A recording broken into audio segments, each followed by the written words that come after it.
communications is also in the book. This is sort of the backstory to the examples in the book, you know, what really, I guess, is going on. Now, the Paramount situation was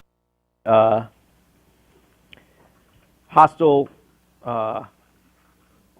battle for control of Paramount Communications back in '94, and what eventually happened was that two sides kept bidding for Paramount, and they ran out of money.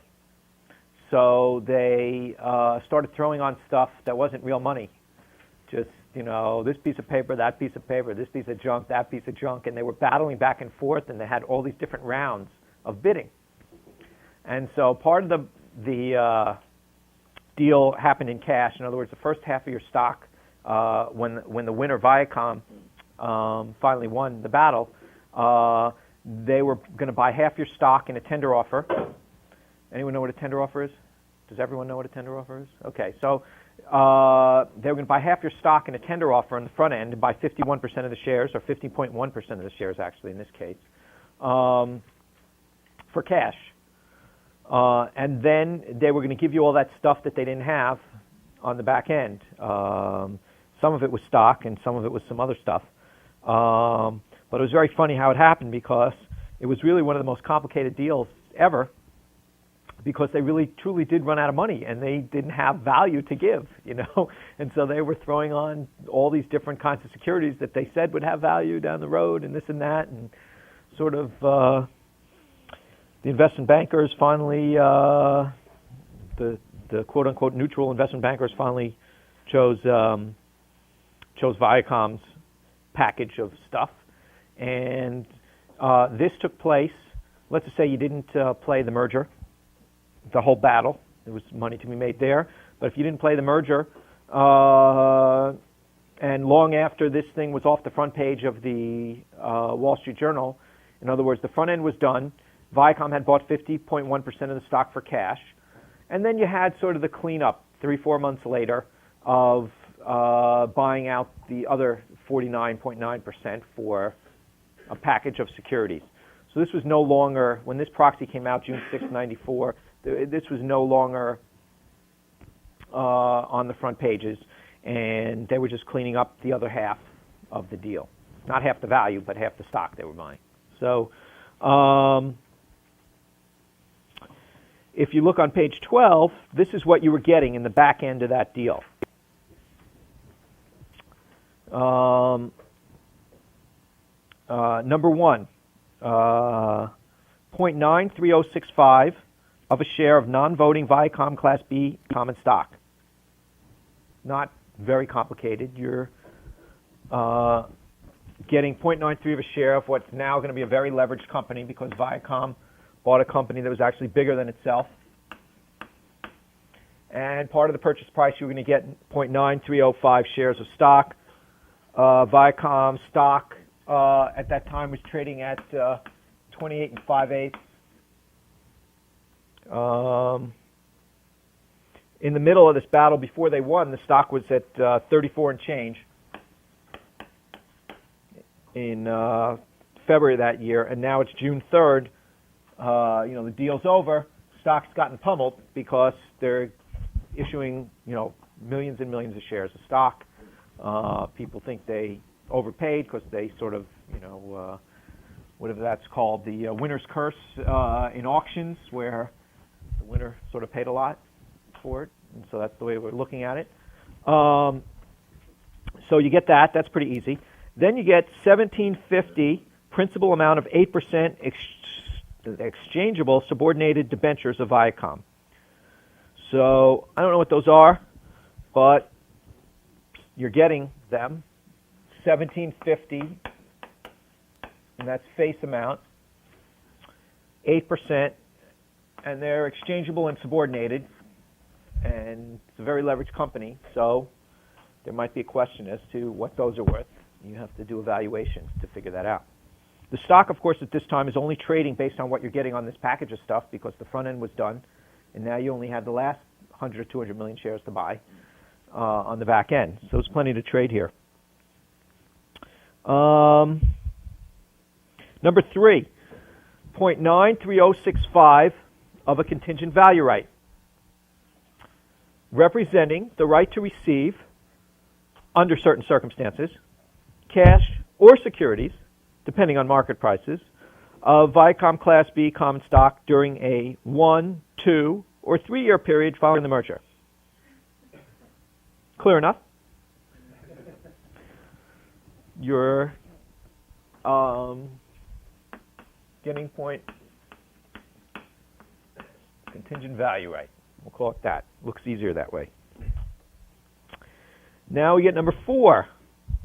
0.5 of a 3-year warrant to purchase 1 share of Viacom Class B common stock at $60 per share.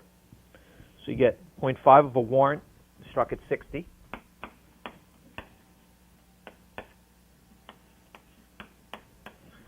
What's the difference between an option and a warrant?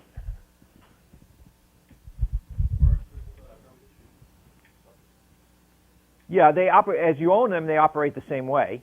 In other words, a warrant gives you the right to buy stock, or in this case, you're getting 0.5 of a warrant. You probably need a full warrant to buy the stock at 60, but it gives you the right to buy the stock at 60, and it expires in, what do we say here? 3-year warrant. It expires in 3 years.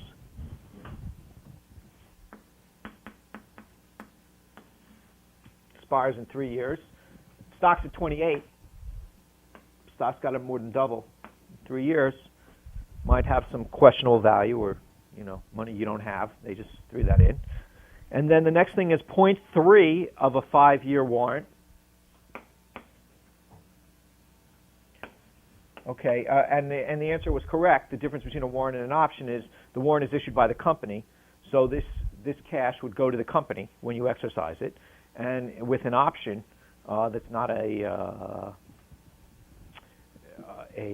compensation option, but an option that's traded on an exchange, whatever, goes to the other shareholder who sold you the option. So usually the options you see traded are someone agreeing to sell you their stock, and a warrant is the company agreeing to sell you new stock at that price, newly issued shares. Adam. Where do warrants trade? They're occasionally listed, some over the counter. It just depends how big the issue was. These initially traded over the counter. I don't know if they were listed ever. They have listed warrants. They have not, on an exchange. Nowadays, doesn't make a huge amount of difference. If there's a lot of them, they'll be pretty liquid. You have to call the brokers and say, hey, do you have that? Can you call them to price? Yeah. Well, there's certain brokers that would make a market at this time. Already. Okay. But when the deal are done, then the... Oh, no. I'm sorry. You're saying, here, can you buy these warrants? Right. Where can I buy them? Usually after the proxy comes out, there's something called when issued trading. And it's technically when, as, and if issued. In other words, if this merger were to take place, that trade will settle. If it doesn't take place, then that trade won't settle. Okay? Settle means you have to pay for it. Okay? So in this particular case, there were markets for these. Most of the big firms traded these. There are a lot of trading. Some when issued trading gets traded on exchanges. If it's a big thing, I don't particularly remember what the story was here, but these were very liquid positions because a lot of people own stock in Paramount. So you get 0.3 of a warrant that's struck at, 0.3 of a 5-year warrant to purchase 1 share of Viacom Class B common stock at $70 per share. And it's 5 years. It lasts for 5 years. Expires after 5 years. Okay, so if you're sort of a typical shareholder, what would your reaction be to reading this, assuming you actually read this? If you're, we're talking about an institution. Probably wouldn't want any of that stuff. Yeah, if you're an equity mutual fund, right? That's who's going to own these things, or a pension fund or whatever. you have something apportioned to equities. So, the share of Viacom may qualify. You're getting 0.93 shares, so. But you don't want the 1750 convertible exchangeable debenture. You're going to have to sell that, right? You don't want these weird warrants that are $30 and $40 out of the money. So, presents an opportunity, I guess, for indiscriminate selling, I guess. So you have that, but then you have all these hedge funds and smart guys, and they got nothing better to do, so they'll look at this stuff. So I'll describe what the CVR is, and it was kind of an interesting security. Now, this sounds pretty complicated stuff, and so what I would ordinarily do is say, gee, what is this contingent value right, representing the right to receive under certain circumstances cash or securities depending on market prices of Viacom Class B common stock during a 1, 2, or 3 year period following the merger? Well, if you looked at the table of contents of the proxy and you go to contingent value right, you usually have to read, it's like a big, thick document, 400 pages that, very tough to get through. But if you say, what is this thing? You go to the table of contents that says contingent value right. You go read what the contingent value right is. Now, if you turn to page 13 or 14, they say, the description of Viacom capital stock, which is already trading. We already know where it's trading. But then they have contingent value rights. Now, I'll explain what they are, but these 2 pages do. And the basic gist is that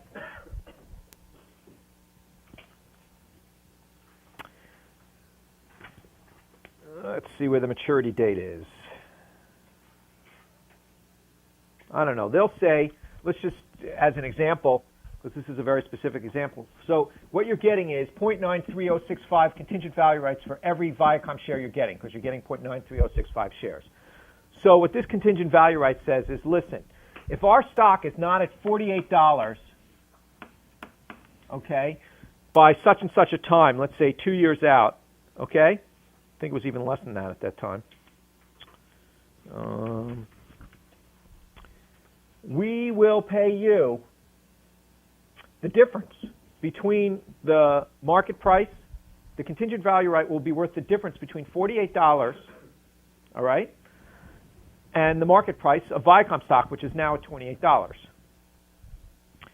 But they will not pay you more than a maximum of, I think it was $12, but I don't remember specifically. So you read through all this mess, but it's only a few pages, and you decide that if the stock is $36, I'm going to get a $12. The contingent value right will then be paid off at $12. If the stock's at 40, contingent value right will be paid off at $8. If the stock's at 48 or above, the contingent value right will be worth nothing because I got my guaranteed $48. If the stock is still at 28, I'm still only going to get a maximum of $12 because that's where they're capping the contingent value right. Okay? Now they give themselves an option. Say, listen, if we don't, in the first year we owe this money, if we don't pay off, then we can extend the contingent value right. We don't have to pay you off. We can decide to pay you off when we want, but if we don't, then, and you have to wait another year, we'll make the contingent value right stuck at 51. And if you have to wait another year after that, the second maturity date, I'll pay you 55, guaranteed, subject to a cap. The only problem is, if you look on the bottom of page 13, that $12 or $8 or whatever, it says, such amount, if any, shall be payable by Viacom at Viacom's sole discretion, either, 1, in such coin or currency of the United States of America as at the time is legal tender for the payment of public and private debts, provided, however, Viacom may pay such amounts by its check payable in such money. Sounds like a lawyer. We'll pay you cash, I think is what I would have said, but cash or check. Or 2, by delivering the equivalent fair value as determined by an independent financial expert of securities of Viacom, including without limitation common stock or preferred stock, options or warrants, therefore, other securities convertible into or exchangeable for common stock or preferred stock, notes, debentures, derivative securities, or any other security of Viacom now existing or hereafter created, or any combination of the foregoing.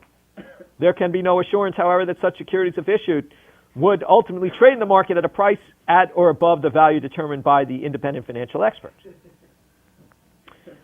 So does anyone know what that means? So instead of cash, they can give you whatever other kind of securities they can create, or anything. True. Have to be valued by a third party. But Right. the third party may not be right. But you know what that means? Well, that the securities they issue may have a book value that's worth that amount, but traded value may be something like. Well, they're supposed to be they're supposed to be opining that it's worth that amount. It may not, right? Yeah, I think what this means is you're getting about 85 or 90 cents on the dollar is what that means. Okay, if you want to loosely translate, depending on how cynical you want to be, but generally in Wall Street speak, this means they're going to screw you at the end. You got to take off a decent amount of money. Depending on how profile it is, they can take the best you'll ever get is 95 cents on the dollar. You could get as low as 85 cents on the dollar, and it just depends what quality of the deal and who you're dealing with at that time is. But that's what this is a euphemism for, without all the legalese. And so when you do your margin of safety or factor in stuff, say I'm going to get X dollars for my CVR if I need it. If they're really going to owe me too much money, the stock doesn't move in a year to close to 48, they're probably going to extend, the CVR rights. But then again, it's kind of interesting because what is this? This presents the opportunity of buying a share of Viacom and then just buying a CVR. And if you're bullish on Viacom and the CVR is only that's trading at let's just call it $3 or whatever. I don't know what the number was, but then for 31 5/8, you can have some security, okay, that you'll be getting some amount of money, protected down the road, even if it's discounted from what they're telling you it's going to be. And there's interesting combinations because at that price maybe you could buy instead of 1 CVR per share you buy, let's say you buy 1.5 shares CVRs for every share you buy, and it costs you another $1.50, and so at $33 you sort of have the ups above $33, and you take away a lot of the risk because the stock really stays pretty low. So you don't have to really understand just before you get all bollocksed up with this thing. This was unique to this deal, but every deal has a unique thing. What I'm trying to get you to do is just read the fine print and understand what you're doing. So in any case, you get a share of stock, you get a contingent value right if you're an enterprising investor, as I guess Benjamin Graham probably would call you an enterprising investor, to go say, hey, maybe there's some ratio I could do here. This is kind of interesting stuff, opportunity potentially, but at least know what you're getting. Then let's look at one of these other things. Let's take a look at the page 15. Now they're talking about the warrants. When they expire and everything else. The $60 warrants expires in 3 years, and the $70 warrant expires in 5 years. Stock's at 28 though, so maybe these aren't that valuable. But there was something that attracted me to this deal. Those warrants. What do you think is interesting that I don't know if you can guess, but stock was at 28. You're talking about a 3-year warrant to $60. Can't be worth a lot of money. Why do you think I thought it might be worth a lot of money?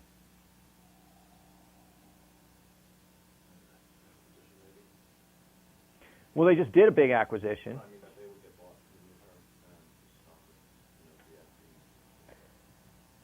Right, we're pretty far away. That's not what I was thinking. It's possible that I was thinking that, but, you know, from 28 to 60. Well, what if I gave you this fact that, you know, Viacom just bought something with debt and for mostly debt and cash that was bigger than them? Because they think it's worth more than, or they think that it's going to be worth something in there, or Right. around that price range. I wouldn't have set the price there.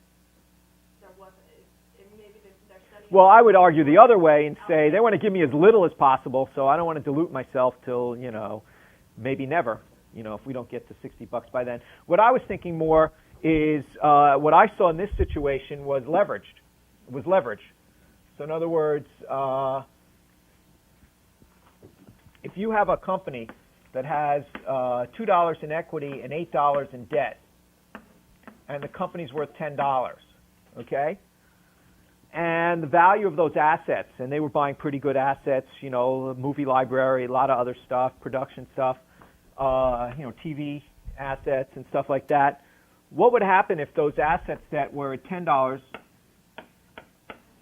you know, became worth $12 down the road? Okay? Well, if this is the equity portion,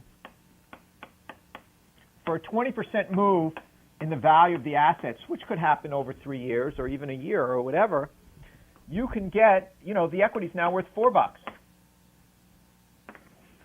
So your equity just doubled on a 20%. And if the assets move up 20%, your equity could move up 100% here. And this was a very leveraged deal. I'm just giving an extreme example, but this was an extremely leveraged deal. So in effect, the way I viewed Viacom's stock was as a leveraged, you know, if you were doing a leveraged buyout and you own the equity, you know, you're expecting potentially to get very high returns. So as opposed to a normal stock that's not that leveraged, I thought, gee, they 3 years, 28 could turn to 60, you know, a lot faster than in most places with just, you know, some small amount of appreciation in the value of the assets. And actually, that's what I thought they actually had gotten a deal.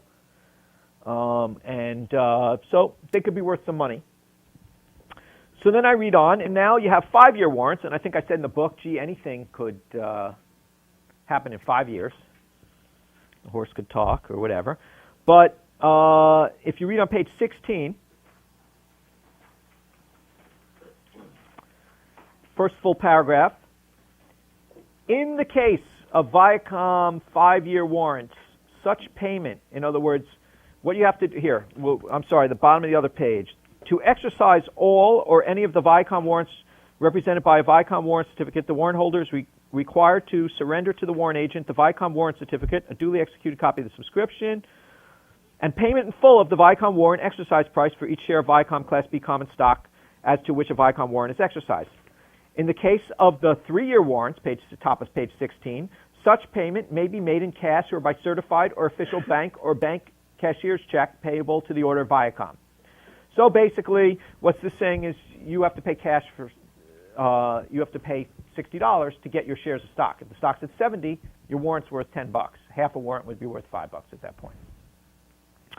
In the case of Viacom 5-year warrants, rather than stopping there, kept reading, such payment may be made, 1, in cash or by, this is your option, in cash or by certified or official bank or bank cashier's check payable to the order of Viacom, or 2, by exchanging, if issued, either Series C preferred stock with a liquidation preference equal to the 5-year exercise price, or Viacom exchange debentures with a principal amount equal to the 5-year exercise price. All right. What does all that mean? That means that to exercise the 5-year warrants, you have a choice of paying $70 in cash, or you can contribute $70 face amount of this kind of crap they're giving you from the merger. Now, what was interesting at this time was that this junk here that they were giving you, this super subordinated, exchangeable, we don't really have to pay you piece of paper, was trading at 60 cents on the dollar.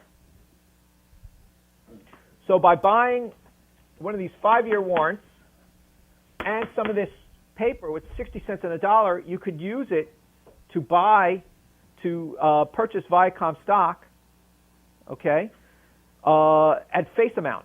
So in other words, so what I could do is, because it says here, principal amount. Viacom exchange debentures with a principal amount equal to the 5-year exercise price. So I could contribute face amount $70 worth of exchange debentures. I could pay 60 cents on the dollar for them because that's where they were trading. So that gets my exercise price effectively down to $42. So just by sort of reading,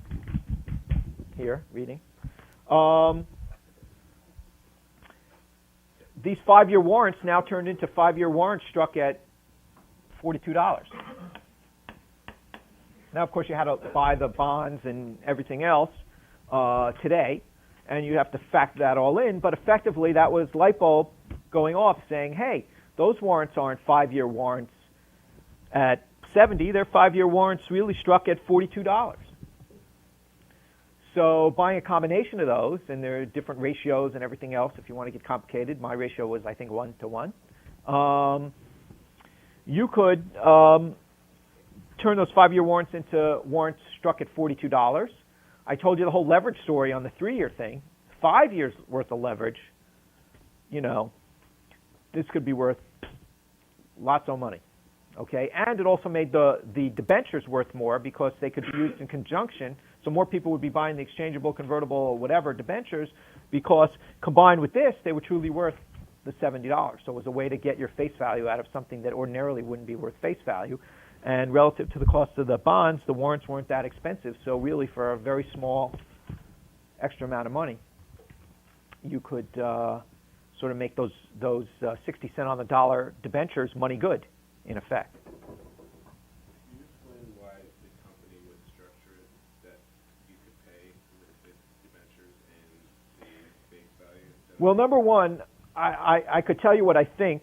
Number two, I'm just the guy reading the stuff, so it is what it is. I don't have to really understand the reasoning. The reasoning here really was that these guys had no money left. They were struggling to bid something. They said if we can make the debentures worth more if they can be used in this way. It makes the warrants worth more. And so we just created money, because we're going to accept that. Now they'll lose that money on the back end because they'll be getting kind of paper that's not worth as much instead of $70 cash. But it was a way for them to give money that they didn't have 5 years down the road, maybe. Now this is a much more complicated deal because after Viacom agreed to buy Paramount, they were worried, we won't have enough cash flow in the short term, and they went out and did something really stupid. They went out and they agreed to buy Blockbuster at the same time for stock. Okay, so there's even more stock and more contingent value rights added. And there were all kinds of caveats in this thing. Well, if we buy Blockbuster, X will happen, and these debentures will go this way or that way. And if we don't buy Blockbuster, it'll go this way and that way. And what I was really rooting for is I love this bet. I wasn't sure it was going to pay off, but it seemed like a good bet, and it was my way to own a piece of a leveraged buyout that I thought made sense. If they went out and issued a lot of stock for Blockbuster, something that I didn't think was particularly, even at that time they were saying, there's going to be demand, from cable, pay-per-view and all that other stuff. And that business is dying. So it's been dying for a lot longer than you think it's been dying for. But they were getting a lot of current cash flow, which is what they were looking for. And in effect, that's sort of what they did. They overpaid for Blockbuster in the end, giving away too much stock in exchange to get the short-term cash flow, which was, I thought, insane at the time, and I think proves out to be pretty crazy.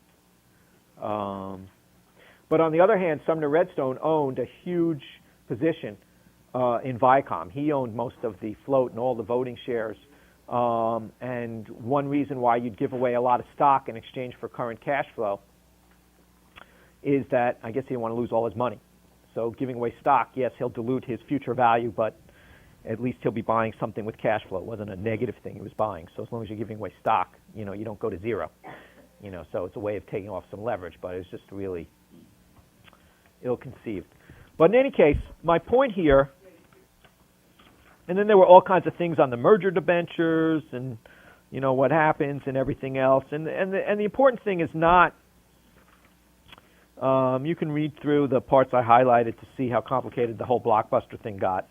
But the main point here is that, and you don't have to really understand any of these particular securities, but just when you see a complicated security that came out of any deal, or anytime you see something that's particularly complicated, there's huge benefit. Because, before we looked at Sears, which is on the front page, rather straightforward, big business, they're getting rid of it for a long period of time, and you can still make money.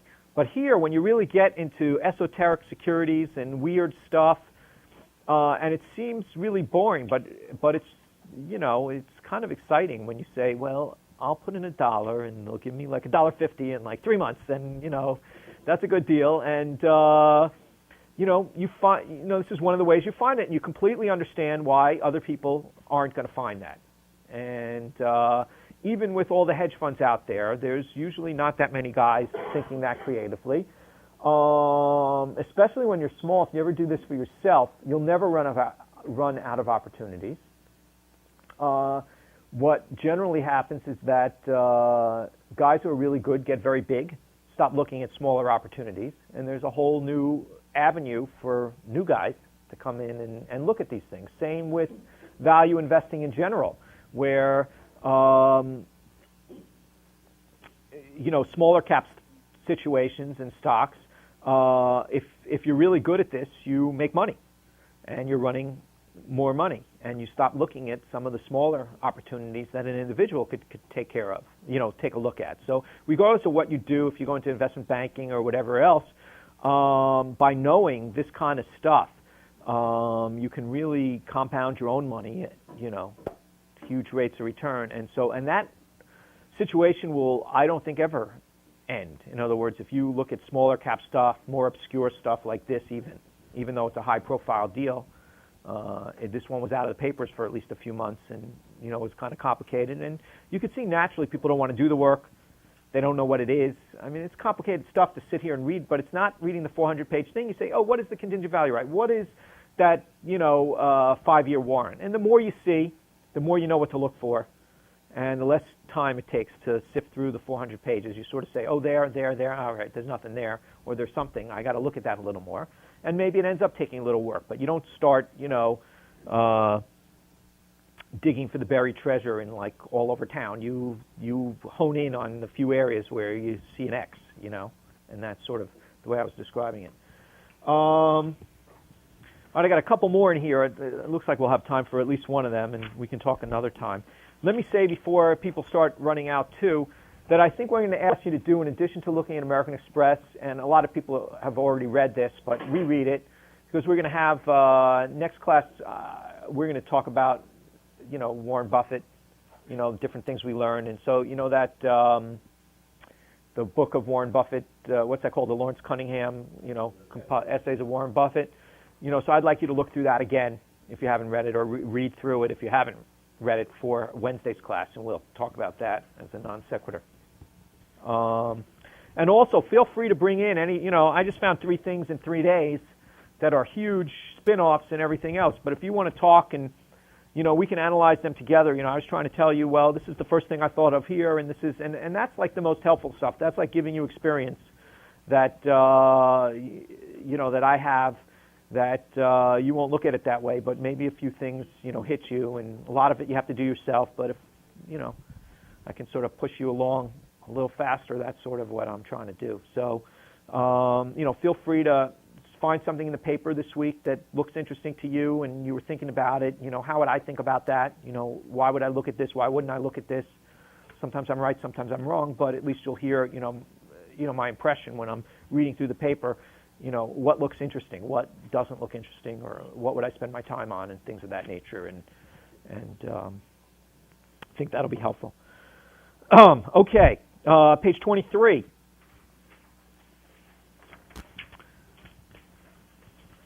So in the book, I just, when I wrote the book, I really thought I was writing for the layperson, so I tried to make it kind of friendly. And then I think the year after I started teaching here and realized, I'm sort of writing at the MBA level, not, a lot of people, I've been doing it for long enough. It all seems like easy to me, but then you talk to normal people and they haven't been doing this for 10 or 12 years. And so, I left out a lot of details because I wasn't really writing for this audience. And you'll see in a second, the Marriott, I sort of described the big opportunity and that you have to look at each situation individually. But it's a lot more complicated than I guess I made it sound. And so if you take a look at this, the background, which I did give in the book, was that back in the early 90s, Marriott was in two businesses. Or the way I looked at it, they were in two businesses. One was managing hotels, okay, that other people owned. And one was building hotels that they owned and were looking to unload on somebody else so that they could just keep the management contract. Marriott has a valuable franchise in the sense that they have a big network. For booking, if you want to book at a Marriott someplace, they have a good name. They have a central booking place where you can book at any Marriott anywhere. And so they have a big name. And if, Marriott names obviously in a hotel in town or Joe's Hotel, people like the Marriott and they know there's a certain standard and they have quality control and all kinds of other things that go along with running a decent chain anyway. And so that was really their business that was really good. They had a good business. But unfortunately, there was a real estate downturn in the early 90s, and Marriott, who was building a lot of hotels,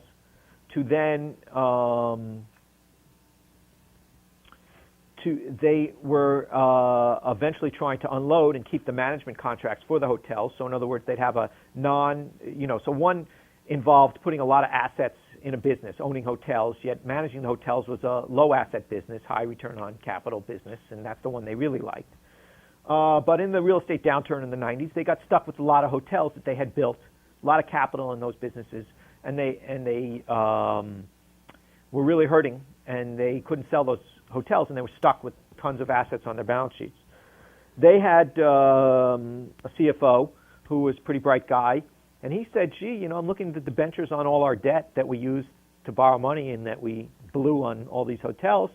It turns out we can, because I guess the debentures were written so asset heavy, that they care about not the assets depleting, we can sort of steal away our management business, which is just a fee collecting management business, and leave all the debt with the, low earning, crummy assets. And that was a basic idea, and there's nothing in our debentures that says we can't do that because we're keeping all the assets here. We're just stripping off the earning stream, okay? Obviously, there's probably been a few amendments to debentures and stuff like that now, but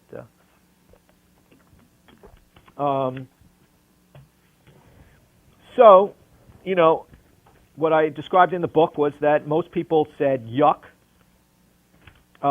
to host Marriott. In other words, what happened is Spolenbach said, I'm going to spin off all our crummy businesses into host Marriott to make a little cash. We have these airport restaurants and shops that we're going to spin along with it because they make some money, even though it's not a high return on capital business.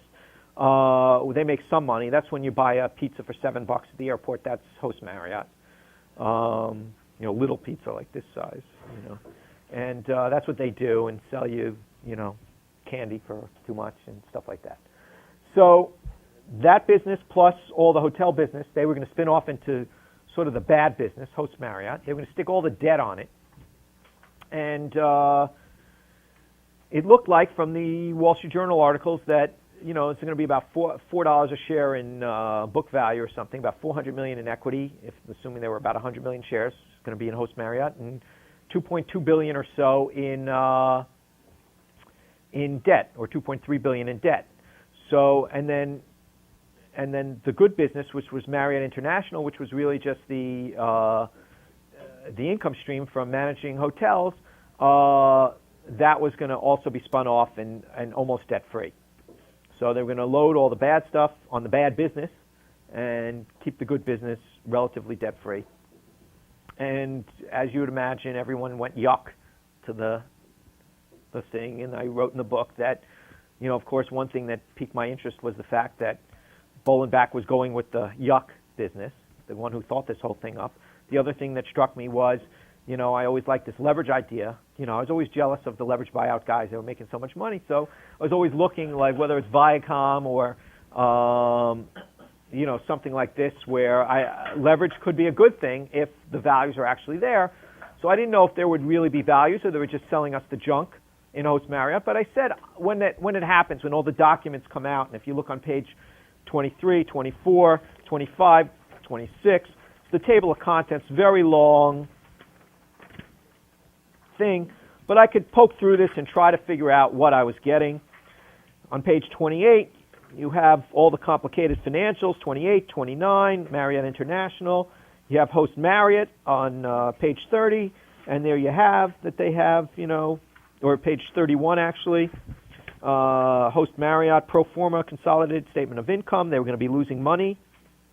They were going to have, whatever I said, $2.2 or $2.3 billion worth of debt for $300 or $400 million worth of equity. So hugely leveraged. And then I find this page, if you look, it says 34 on the bottom, but on the top it says 32. See this chart? So I'm looking through this. It looks like terrible. Huge, just as advertised, huge amount of debt.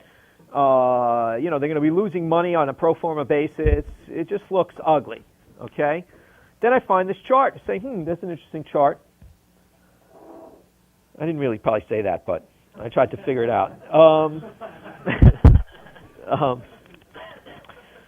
So I'll skip to the chase. What this means is there was a parent company, Host Marriott Corporation. Let me erase this.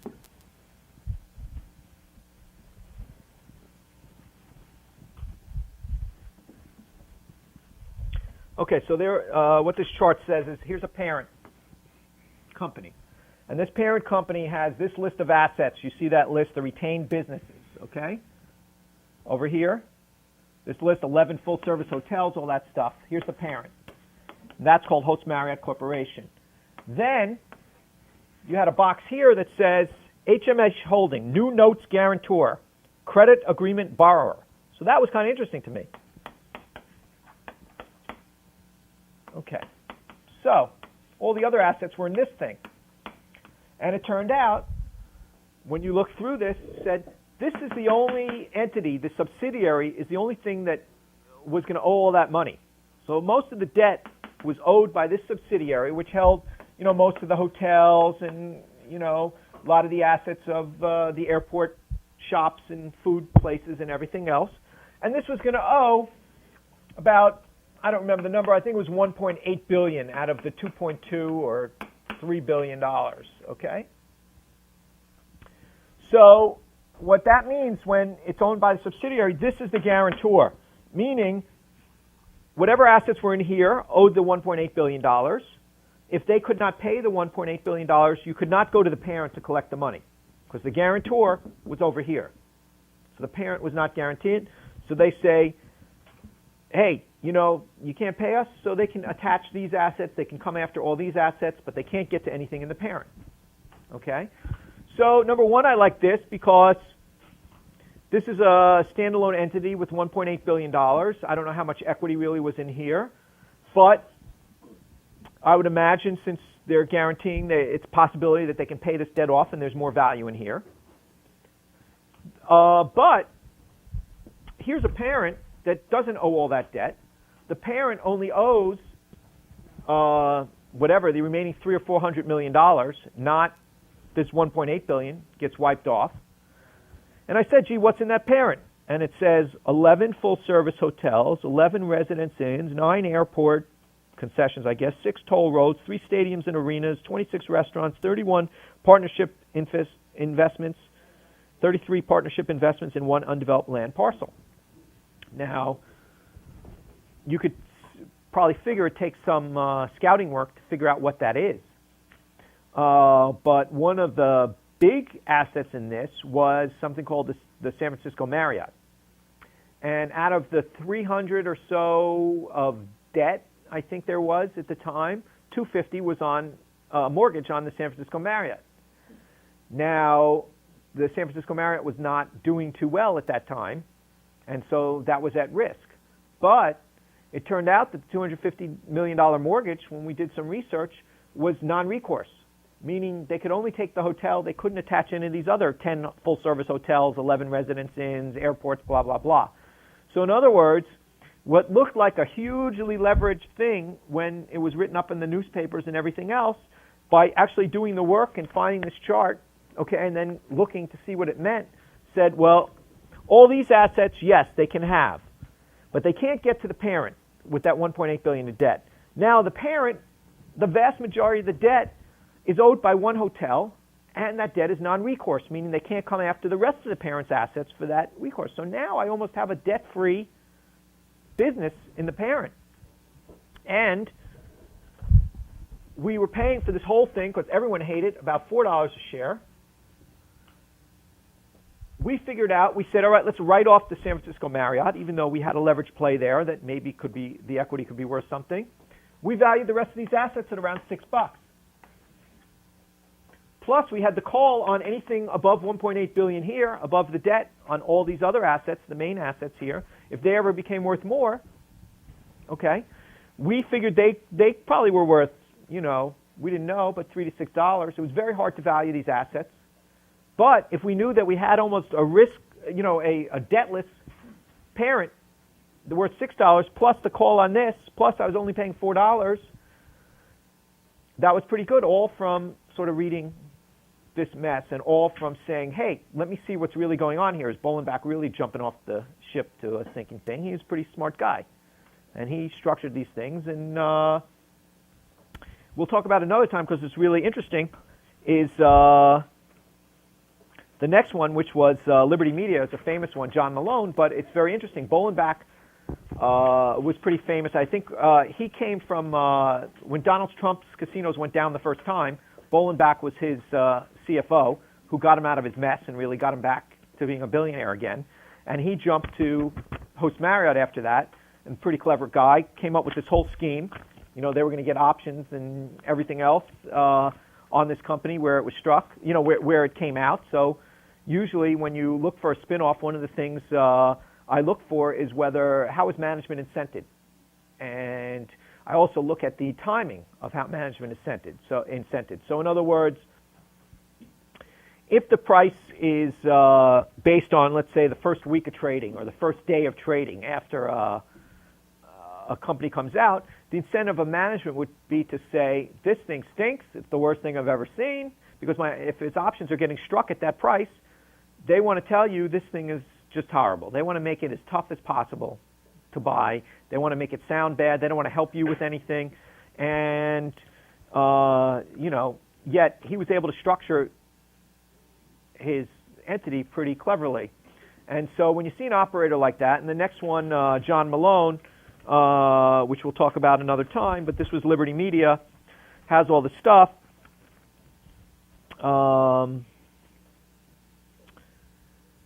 You know, when you see a guy that's such a great operator like that, you want to take extra careful. You know, the cat is out of the, what's the word? The cat is out of the bag. The what? Cat's out of the bag. That's what it is. So anyway, with John Malone, because when he did this security, we can talk about it, but you were able to buy this, and I'll really describe this one because it's kind of fun, at $250, and he took all his compensation in stock, and basically he made it so that he did it through warrants, that you had to come up with stock, and if you didn't exercise your warrant, because he made it so interesting, they would just issue less shares. So in other words, the less shares that came in to buy, and so they could have had a maximum of 2.1 million shares outstanding. Instead, with the same assets, they ended up with 600,000 shares outstanding, dividing the assets among those 600,000. It's a very complicated transaction. In any case, he was able to create a situation where he had options and a huge percentage of the company, and this is how he became a billionaire, you know, at around $250 a share. And he only issued the 600,000 shares, or a maximum of 2.1 million shares, to a company that had 300 million shares outstanding. basically because he wanted to make it very unappetizing and illiquid for anyone to really want these shares. And anyway, he gave him.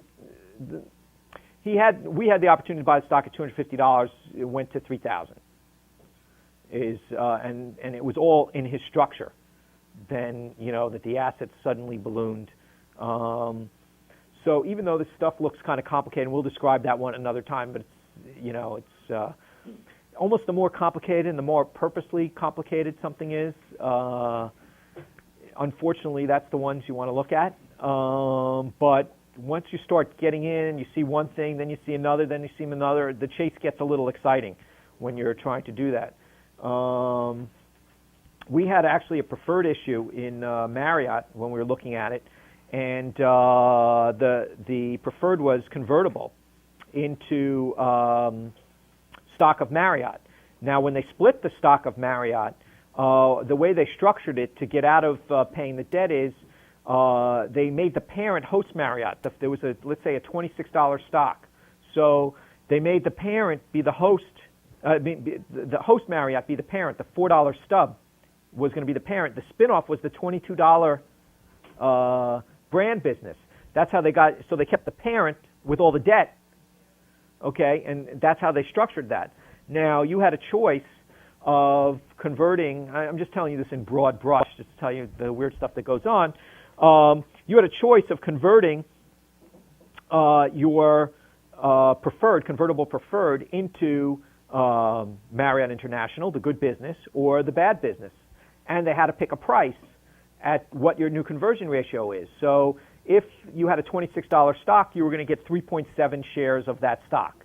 Well, if you were going to get a $4 stock, they had to make an adjustment and give you 23 shares of stock in Host Marriott because Marriott International was considered a dividend.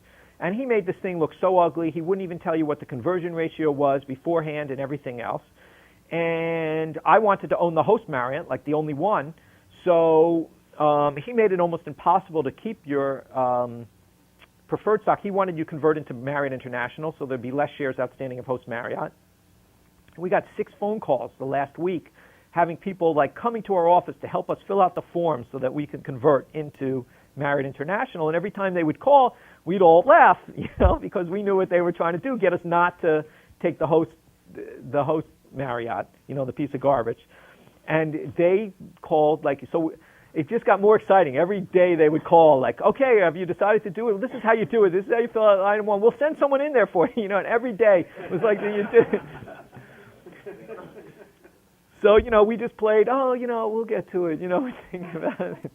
So we just got a call every day, and we're very excited. And we actually blindly chose to stay with Host Marriott, not knowing what the conversion ratio was, because they would not tell you beforehand to prevent anyone who was sane to take that risk.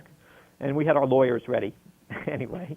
But just to tell you the sort of backstory of some of these things that went on, those are just sort of the fun things that happen when you're sort of in this netherworld of looking at obscure, complicated things that they don't want you to look at.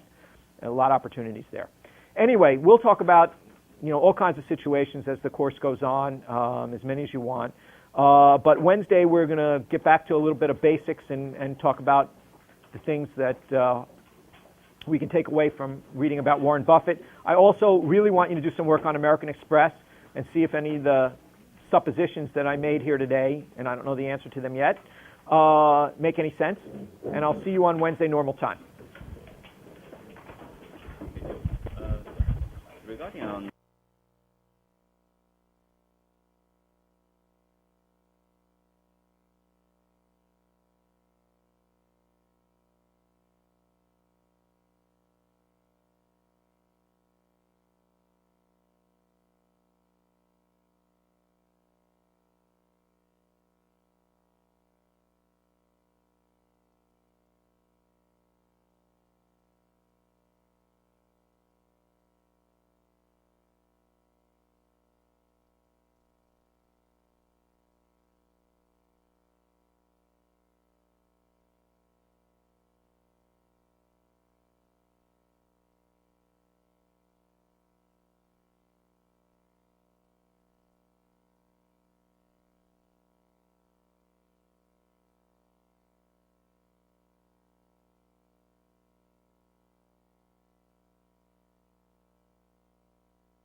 I guess I'll get a little business out of the way. I wonder first what I did with my...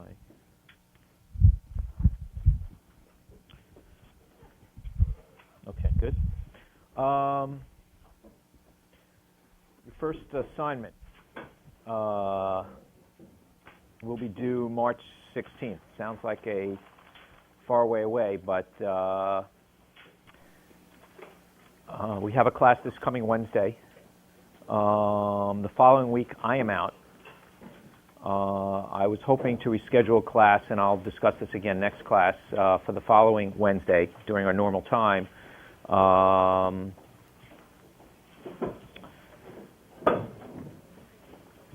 That is supposedly like test week or something like that. March 2nd, do you guys know about this? I don't know, midterm week? Yeah, I think we have the last Monday, Tuesday, and another class is Wednesday. Right, is someone not, just by a quick show of hands, is someone not going to be here that Wednesday? Is that spring break? Yeah. No, spring break's the following week, March 9th. So again, who's not going to be here on March 2nd? Okay, I'll ask again Wednesday, and we'll schedule to make sure as many people as possible can come to whatever makeup class I do make for the following week. So the 2nd, there either is going to be a makeup class or no class. The 9th is spring vacation. So the 16th is not so far away. The first assignment, we'll discuss it again on Wednesday, but the first assignment is really just going to be a one-page summary of your thesis, investment thesis on a particular opportunity. Some of the opportunities you can choose from are the front page of this handout I gave. Who doesn't have one, by the way, who just walked in? Okay.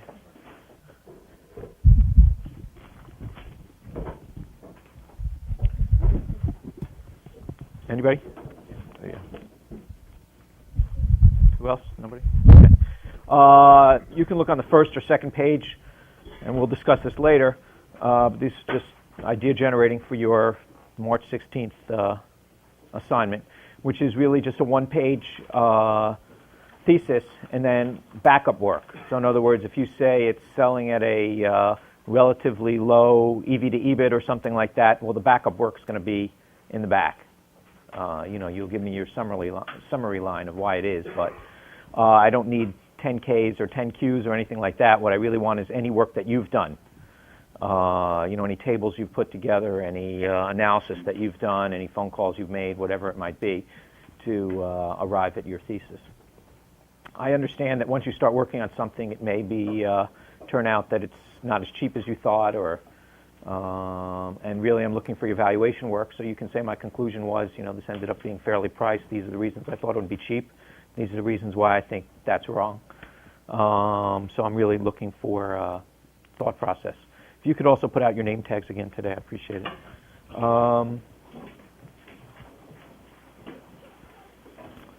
That's a bit of housekeeping. So I will see you Wednesday, regardless. So I assume you all sort of read the book and are sort of sick of special situations, but assuming that you're not and you like to make money, we'll talk about a few things today. I found this book a year or two ago just to make you think that these things haven't been around for a while. This book was written, Investor's Guide to Special Situations in the Stock Market, in 1966, but the first edition was, I think, 1958 of this book. And, if you look on the back, it talks about liquidations, stubs, divestitures, tenders, appraisals, oversubscriptions, mergers, acquisitions, reorganizations, recapitalizations, unique situations, turnaround situations, change in line of business, empire builders. So, been around for a long time, people making money doing this. And Adam asked me right before class started, I just read this book, and, has it become harder to make money doing this kind of stuff since I wrote the book? And the answer really is no. People also say, there's like tons of hedge funds out there. There's so much money chasing, these great opportunities now, and, everything's And, I find that pretty amazing. I do think that in the last 6 months or year, the market has gotten higher because we've had a couple good stock market years, and many things are much more full priced. And this isn't a particularly, this isn't the most opportunities I've ever seen. It's one of the least. Then again, I only have to go back to the spring of 2003 or the fall of 2002, and there were incredible bargains all over the place. You have to go back to 1999 and say, insanity reigned. And, there were huge opportunities on the long and the short side, in the short term. And it's not like, the money's doubled in the last 2 years, chasing these things. It's just that, Mr. Market goes crazy sometimes, and sometimes on the upside and sometimes on the downside. And, I would say that there are somewhat less opportunities today. I don't expect that to be there weren't a year ago. There were plenty of opportunities. I expect in a year from now or 6 months from now, there'll be plenty more opportunities than there are today.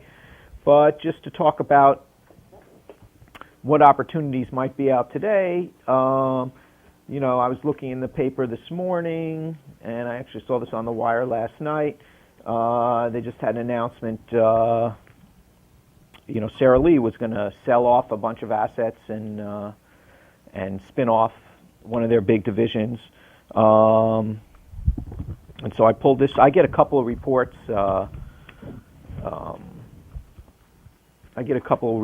That follow spin-offs just because, it's easier for them to give me a list of stuff, and that's the spin-off calendar is one of the things that I get.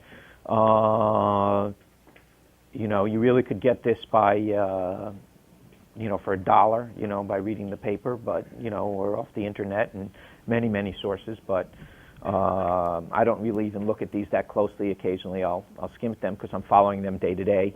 I see what's going on. Here's just a little handout on Sara Lee, and you take a look at this. So basically, they make food and apparel, and so they have Hanes and they have Ballpark Franks, and there wasn't that much synergy among them. I think the Times article this morning was saying something to the effect that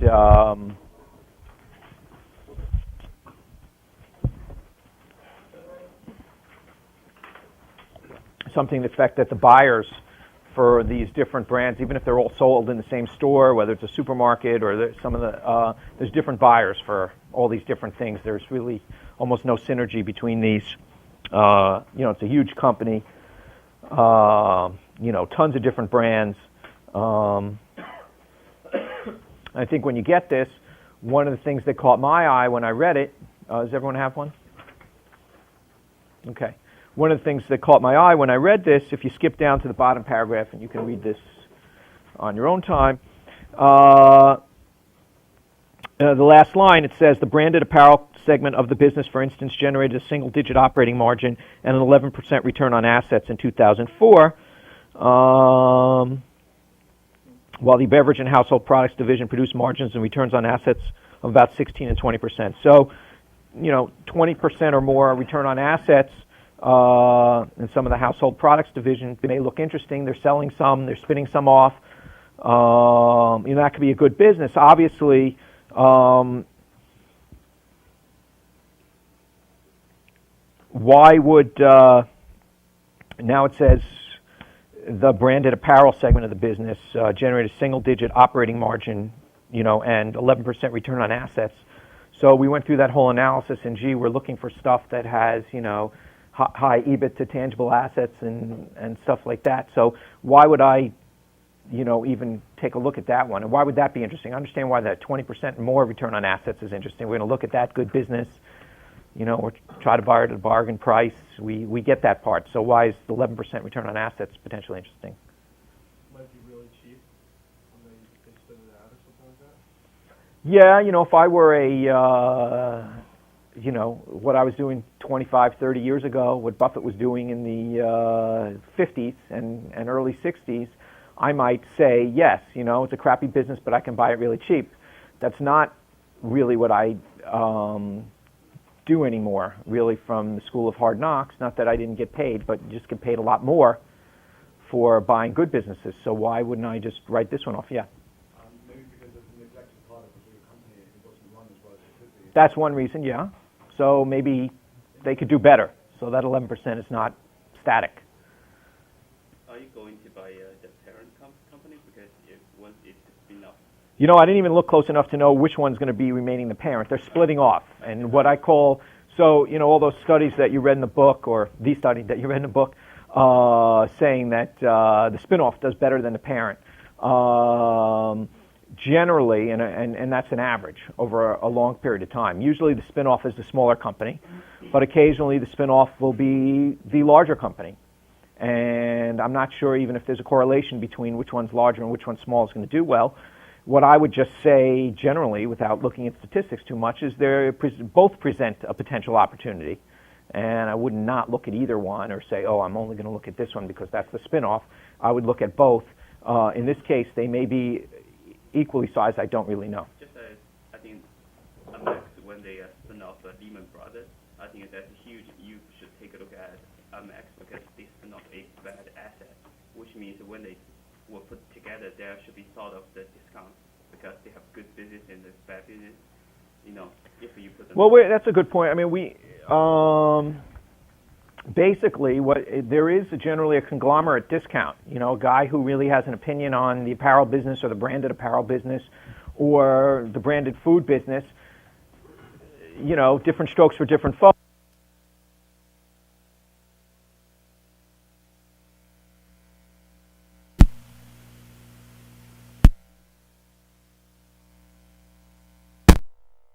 When things split up, you have that going for you. I was thinking also just that, you know, one of the things they said in the paper this morning is they're going to sell off some divisions, they're going to spin off some divisions, and they're obviously keeping some. So I don't know what that 11% really means. You know, there could be some high return on assets in that, you know, in the branded apparel category. And or there could be, when you're rationalizing, 11% is an average. So there could be some 20% businesses in there and some 3% businesses in there. And now that you're looking at the whole thing, you know, someone smart, new management, they ousted the guy who was in there anyway, may say, hey, look, I don't want to be in that business. We'll sell it off, we'll liquidate it, we'll just, you know, sell it, and we end up in a high ROA. So, you know, that's first rush at it. Gee, it doesn't look that attractive, or at least the other one looks more attractive. And, you know, all I'd say is both, and there's opportunities in both those areas. So, you know, to the question, is this stuff still going on? Is it easy? You know, it's a pretty big company. So, you know, we have to go back 2 days, let's say, and then we have this thing where, actually, what is it, yesterday's paper? Yeah, right, so it happened 2 days ago, but it was written up in yesterday's Wall Street Journal.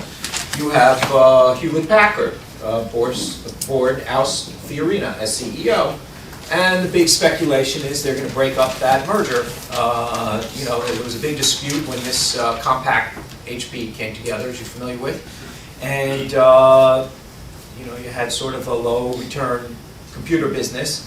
And, you know, I think it was David Packard. I think someone, is it David Packard? Yeah. Yeah. One of the directors, you know, from the original founder decided that, you know, at the time of the merger was against Carly Fiorina's purchase of Compaq, said, listen, we got one good business and one not so good business. We have this printer business, which it's really not the printer business that's good, it's the supplying the ink to the printer business that's very good. But HP had you know, huge market share in that business. They had the quality name, they had the distribution, they had a lot of good things going on in that business, and that was a high return on capital business. And the argument was, should Fiorina double down on the crummy business, you know, and cut costs and, you know, make that more efficient? That bet kind of failed. And so the speculation now that Fiorina's gone is that they're going to undo that merger and split up the two businesses. So we have another potential spin-off here where you have a very good business with high market share in the printer business. Everyone will see that. And then you have the computer business. I don't know how it all plays out, but, you know, sort of it's an out-of-favor stock, really hasn't appreciated much in a lot of years. And so to partially answer the question, you know, is it easy to make money? Huge market cap company, a lot of disarray, uncertainty here. Yeah, Adam. So for, in this case, for example, what would your process be? Would you just wait as more information comes out and follow in the paper, or would you start trying to look into business a little more? Well, if I were your age, I would start now. You know, I'm not as,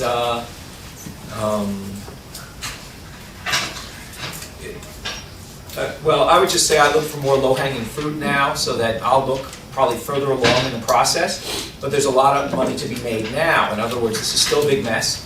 Both of these things are a big mess, and what I would do, or what you should do, is to tear apart the company right now and get your first guess as to what the combined would be worth on a conservative basis. Sometimes you can do it, sometimes you can't. They haven't even put this on the table yet that they're going to spin this one off, so this is very early stage spin-off. This one was just announced. This one, though, to give you an idea how long it takes, they said this is going to take 1.5 years. And they said their cost saves are going to come over 5 years in the Sara Lee. So that tells me these guys are really slow and out of it. That's what this tells me. But this is how long this is going. So the other thing that tells me is, hey, room for improvement. They're hiring the head guy, and you know they'll probably a good shot they'll get someone better considering how bad they are. And that brings up the other issue is Rich Pizzina made that chart when he was in here last week. We'll talk about him in a second. Open this thing. When he had that graph, and whether you call it, this is average ROE or average price to book or whatever, and you have sort of this kind of graph where something is very low ROE now, what happens? What do they usually, what happens? How does it get back here? We're starting towards that. Cutting costs. Well, Or getting rid of bad business. things stink, okay? Things stink there. What do? You change stuff. You fire the guy, you sell a division, you close a factory, you cut costs, you do a lot of stuff, right? In other words, you just don't sit there and take it, generally.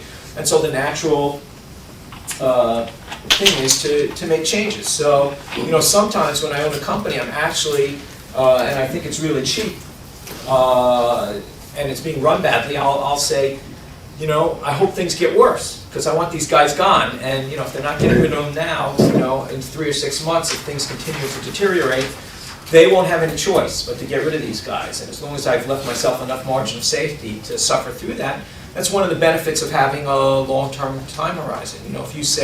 If you're looking to make money, you're a money manager, you're looking to make money in the next 6 to 12 months, that's tough to live through.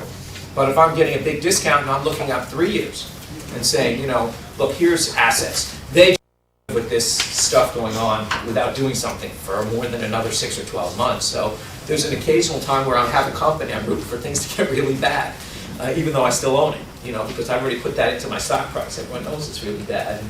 And I just want some kind of change. I want some special situation to happen where they decide, I'm getting rid of that division, I'm getting rid of that manager, I'm closing that, I can't make it, I can't manufacture in the US anymore, I'm going to outsource everything. Or whatever it might be, she was wrong, and we've known that for 3 years, but, time's up now, And so, these things are always percolating. There's always companies in trouble or things not going particularly well. Obviously, special situations like mergers or something like that, there are, the occasional guys who's good at empire building or, making strategic acquisitions, and you're in that mode and it's from a position of strength. But a lot of these things come from a position of weakness, a lot of these spin-offs. So, anyway, so, I'm just trying to give you an idea of how I look at these things. Hey, the 20% plus business, ROA business is interesting. Hey, the 11% business, they have, 15 brands. I don't know what's doing well and what's not. I mean, it's a big conglomerate. So that doesn't mean that much to me. That means there could be a huge disparity someplace, and I'm going to go look at this. And they're going to sell some and they're going to spin some off, so I don't know what I'm going to even end up with. So the question is when I start looking at these, if I looked at, I think Sara Lee was at 23, I don't know, if I figured the two pieces were worth 36, I'd start looking at now. So how do I figure that out? I'm looking now. If I think they're worth maybe 27, I might like one or the other, I probably wouldn't play now. Okay, because that's not a big enough margin of safety for me. But so, and all the numbers I'm talking about are obviously guesses and, estimates. When someone says, oh, this business is going to grow or something like that, I'm more skeptical of a claim like that rather than, let's say, a cost-cutting story. On the other hand, when someone says, I'm going to cut these costs and that, I discount that hugely. I mean, that strategy was basically the Fiorina strategy at Hewlett-Packard. It really wasn't the growth strategy. It was the, hey, we're going to combine these two and slash costs, and that's an easy one. They probably did slash costs, and the business got worse, more competitive anyway. I mean, it's a tough business. So, works both ways. None of these, I gave you the spin-off calendar from January, so none of these are on it. Here's one that was announced a few weeks ago you might have heard of, and this one is American Express.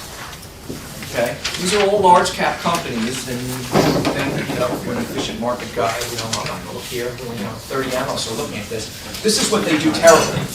This is what when some extraordinary event takes place to a company like this, they're used to following the company as they know it, and this is the type of thing that they're just not good at. They're not good at change. Generally, they're not good at staying the same either, but. They're particularly bad at, they'll suspend a rating, or they'll, something really extraordinary event is taking place, they'll suspend a rating for a while, or they won't rate the thing, and or they won't analyze it anymore till the smoke is cleared, or whatever it might be. And, so there's an opportunity for you. Here, once again, this struck me. This was, the first day it came out from the Dow Jones Newswire. American Express, and a few things caught my eye with this. He added that the removal of AEFA, which is American Express Financial Advisors, who knows what that business is?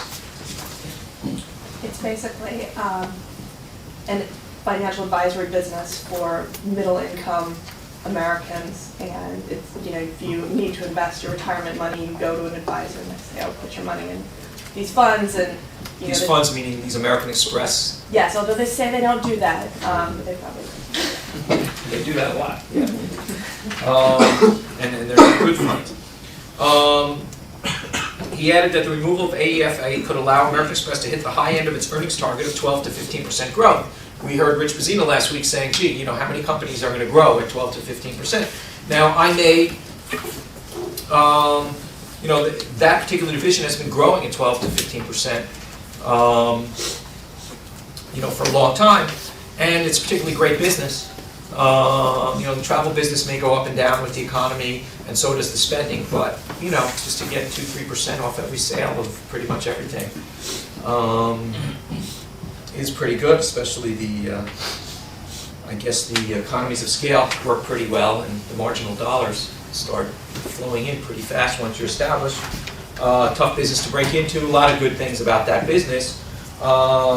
Believe it or not, when I looked at this thing 10 years ago, when they were spinning off Lehman Brothers and those things, the good business really was the financial advisor business. That thing was growing like a juggernaut at 20% a year, so they kind of screwed that up. And now, they're sort of the poor relative of the main business. And then the next line it says 12 to 15% growth. Sounds interesting. He said the company may also hit the high end of its revised return on equity target of 28 to 30%.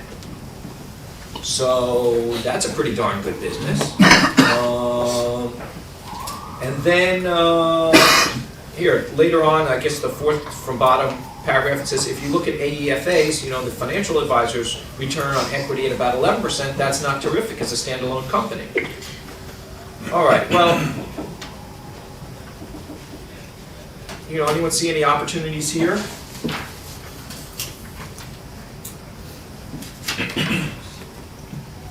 Well, it's the same thing with Sara Lee. This part of the company is sort of taking the blame for all the screw-ups the company's made over the last 5 years. And so sort of once they get away from the rest of American Express, there's a lot of opportunity for them to improve. Right, they're screwing something up because they should have a very good business, yeah. And I thought I remember also that reading that the managers of the AFA were going to stay with that company, stay with that business, which made me think that maybe they have the choice to stay in American, especially going to that business, but they probably think it's not such a bad business. that's possible, and I imagine that, they're pretty different businesses to some degree, so I would imagine that the manager would stay in this particular case. It's also it's smaller, so it's probably. Right, well, it's out of favor, it hasn't done well. I think it should have done well, especially during this period. It shouldn't be, as far as I can tell, a low return on equity business. When I was looking at the last one, what struck me too was, a number of things. But one, I always thought that was a pretty good business. And, I think some of the ways they screwed up was, pushing people into the American Express products that weren't good and having those kind of conflicts.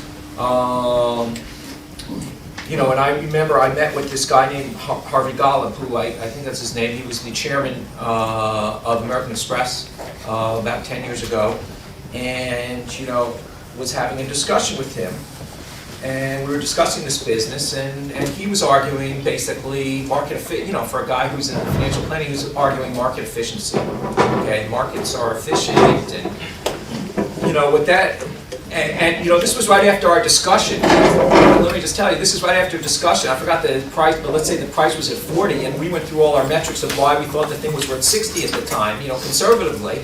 And he agreed with everything we said, yet he was arguing market efficiency on the other side, and I said, but look at your company, you're telling me, this is not a fair price for your company here. You're either not telling me what you really think, which is always possible, or, there's a disconnect, like in the micro sense, you're saying that this is inefficiently priced. In the macro sense, though, you're saying stocks are efficiently priced and no one's better. And what does that lead to? That leads you to not caring or not feeling it's important. I know a lot of firms like this feel that, listen, we're not going to beat the market. This is the way the game plays. We're not going to beat the market. It's all bull. And therefore, what would that lead you to do? It would lead you not to hire the best people, because you think the people are fungible. You all stink. All right, none of you are going to do well. So I might as well hire the cheap guy, because I'm not going to pay for the best guy. What does the best guy mean? They're all going to do the same. So I think that's a culture and an outlook, and I don't know if that led to hiring lousy people to manage their funds, and I'm sure there's some good ones in there, just in case anyone knows anyone. And I don't know, I haven't looked at each one individually, so I can't tell you, but I think that's a terrible attitude to have. You can have that opinion if you want, but I don't want you running a financial management company. And but things were going very well at that time, and that turned into a allocation business, which is an important part, how to allocate your resources. But I think if you have low quality funds, that comes back to bite you in the end. And I think I'd like to say that's what happened here. I don't know, but that's possible. And so room for improvement is one way you look at that. Shouldn't be a low return. Just off the top of my head, shouldn't be a low return on equity business. I have to look at that. What parts of the business? Also, there should be different parts of the business, so I'd want to look and see which parts are earning a lot of money and which aren't. So that's interesting there. And you should be listening to me, because your assignment for Wednesday is going to be go analyze this merger, American Express, this spin-off, okay, and come back, and I'll give you the quick and dirty of what I read from one report, and then you come back and tell me where you think opportunities and potential value is. Then I also looked, just for the heck of it, the return on equity target of 28 to 30% for the travel business, and the credit card business. I thought that was interesting because, part of that business is running up a balance sheet, and lending money to people, okay?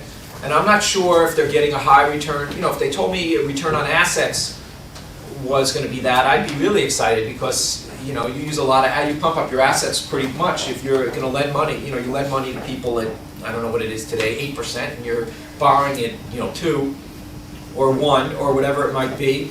You know, you get some free float in that business, you get a lot of good stuff, but let's just say your cost of capital is 2% and and people are paying you 8%, that's a pretty good business, but what you do is you borrow that money. So you balloon your balance sheet. So in other words, if people are borrowing $50 billion, then you borrow $50 billion at low rates. And so it looks like you have a huge asset size. So, you know so you have a sort of a combination of business where you might have a business that has low return on assets but high return on equity because that's the way banks work, for instance. Where in this particular, and then the other business where you just could have a high return on equity because you're just collecting those fees from, you know, sales, and, you know, after you reach a certain critical mass, you're just taking in money on the margin, which is pretty good. So, bottom line is, even on return on equity, there's different, I would like to see what's the difference between how much is in the financing business, you know, what kind of returns on equity do they get there, okay? Could be high, they could be low, I don't know. And then, you know, what they're getting in the TRS, you know, the travel-related service business, including the credit card, because they may be different. You know, one may be getting 15%, and the other may be getting 40 or 50% returns on equity, and that's kind of interesting to me. Why is that interesting to me? Because I went and did a quick and dirty on what the two divisions earn, you know, just reading one quick analyst report just to get a guess of what they're earning. And I think for this coming year, this particular analyst said, gee, I think the travel-related service business, the good business, let's call it, is going to earn $2.50. And the quote-unquote bad business is going to earn 56 cents. So he gave a 16 multiple to the bad business, so 56 cents times 16, whatever it worked out to, let's say $9. Stock's at 55, by the way. So he gave that,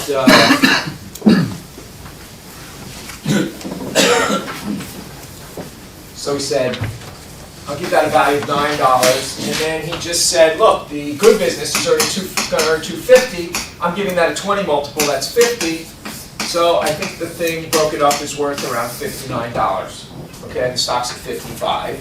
So in one sense, you can say that's not great. And in answer to Adam's question, well, when would you look at this? In this particular case, I think now's the time to look at this. Number one, I see opportunities in both areas. Okay.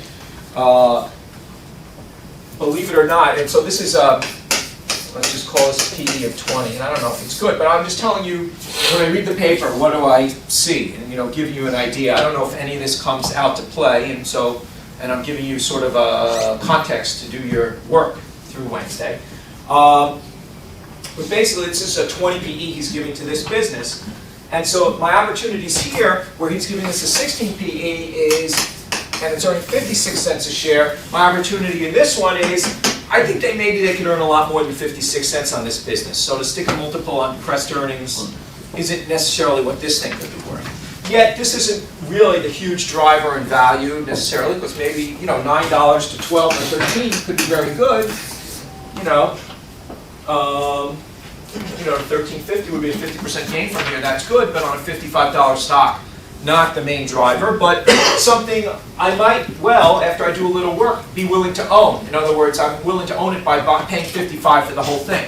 Okay? So if I think $9 is probably conservative, then I'm probably thinking that, you know, I really am paying $46 for here. So that here I pay $9. If I'm looking at buying the good business for $46, that's earning $2.50. Okay, so maybe it's down to 18 times or whatever it is. Okay, but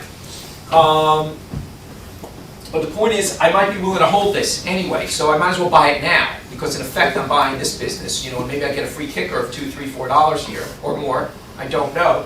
So I'm just telling you my thought process. I don't know if this is really how it's going to play out. There's, you know, a million shares or something like that, so I'm not that panicked that I have to figure this out tomorrow. And I'm hoping not that many people think like I'm thinking, and also have, you know, $40 billion to put to work in this thing. So I think I'll be all right.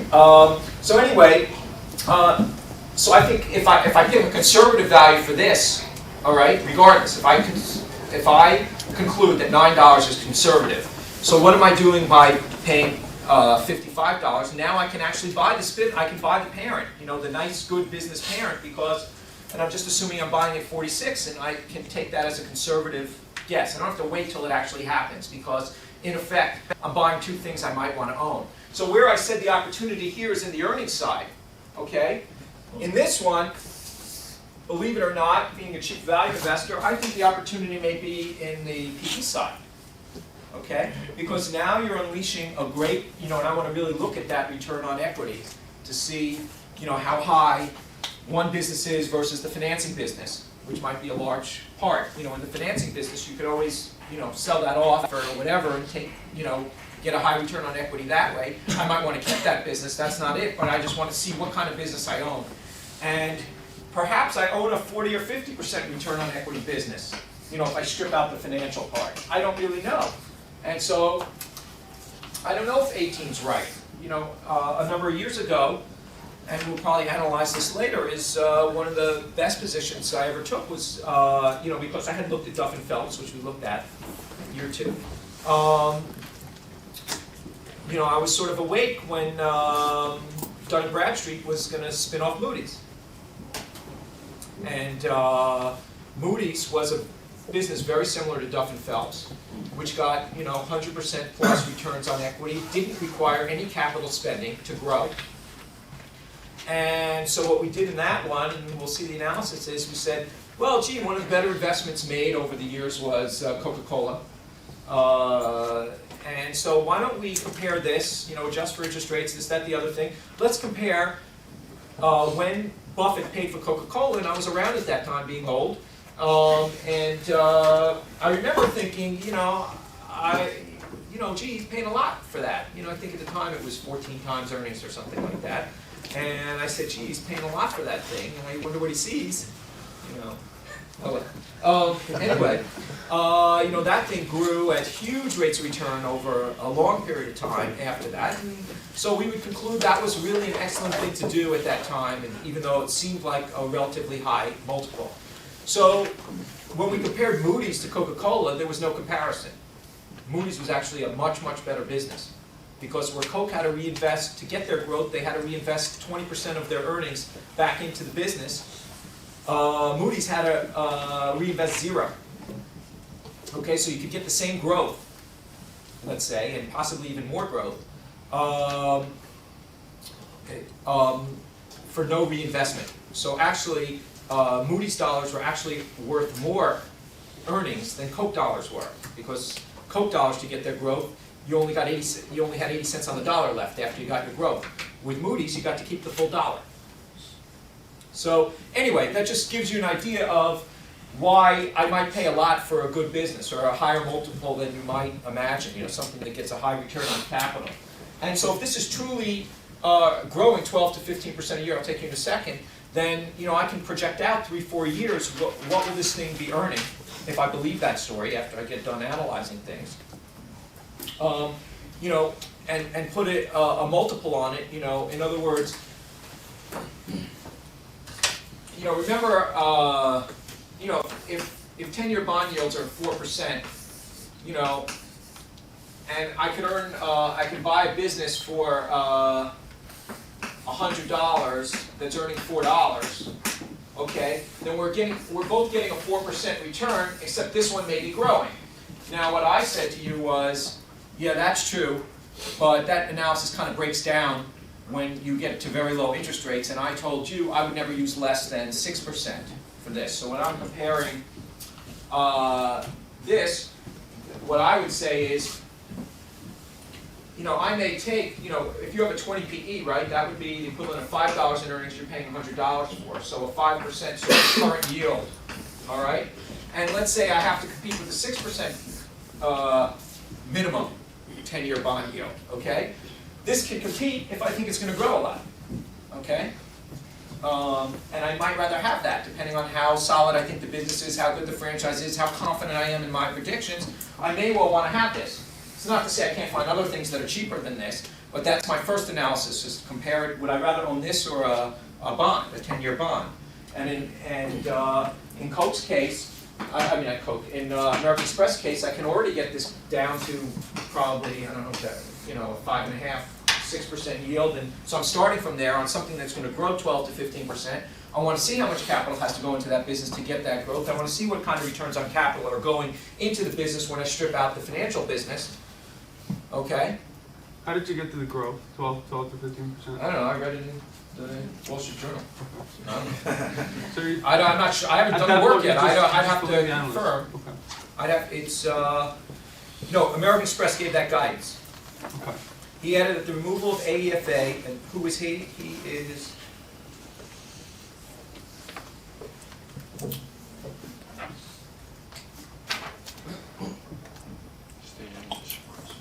I don't know, but it came from the company. Because- yeah, but it says the high end of its earnings target of 12 to 15%. So the company put out an earnings target of 12 to 15%.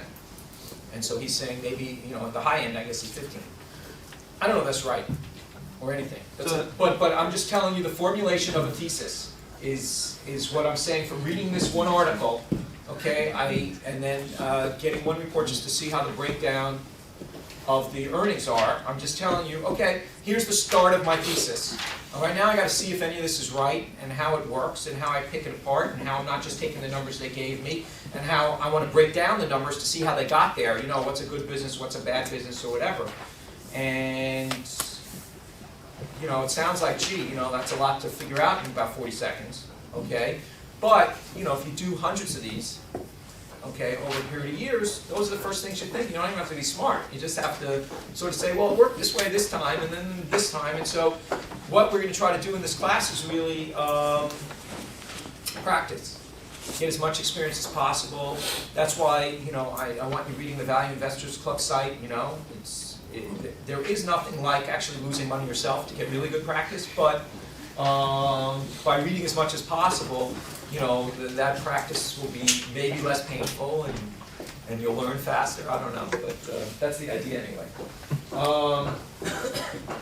So your assignment for Wednesday would be to come back to me. I gave you the general thesis. Come back to me with some of your answers on, if any of this makes sense, or what makes sense and what doesn't. Splitting up businesses, opportunities. And so here, like I said, I think the opportunity is more likely in the financial advisors in the earnings. And I think here, if you're going to be using 12 to 15% growth in earnings, or if that turns out to be true, multiple expansion could be the place. Because when I bought Moody's, it had a PE of 20, okay, which is not what I would normally do. But I thought the business was so good, and when I went through this simple analysis of this 6% thing, and I really ran through the numbers, I figured out, I really should probably be paying 30 times earnings for this thing. And the earnings are growing.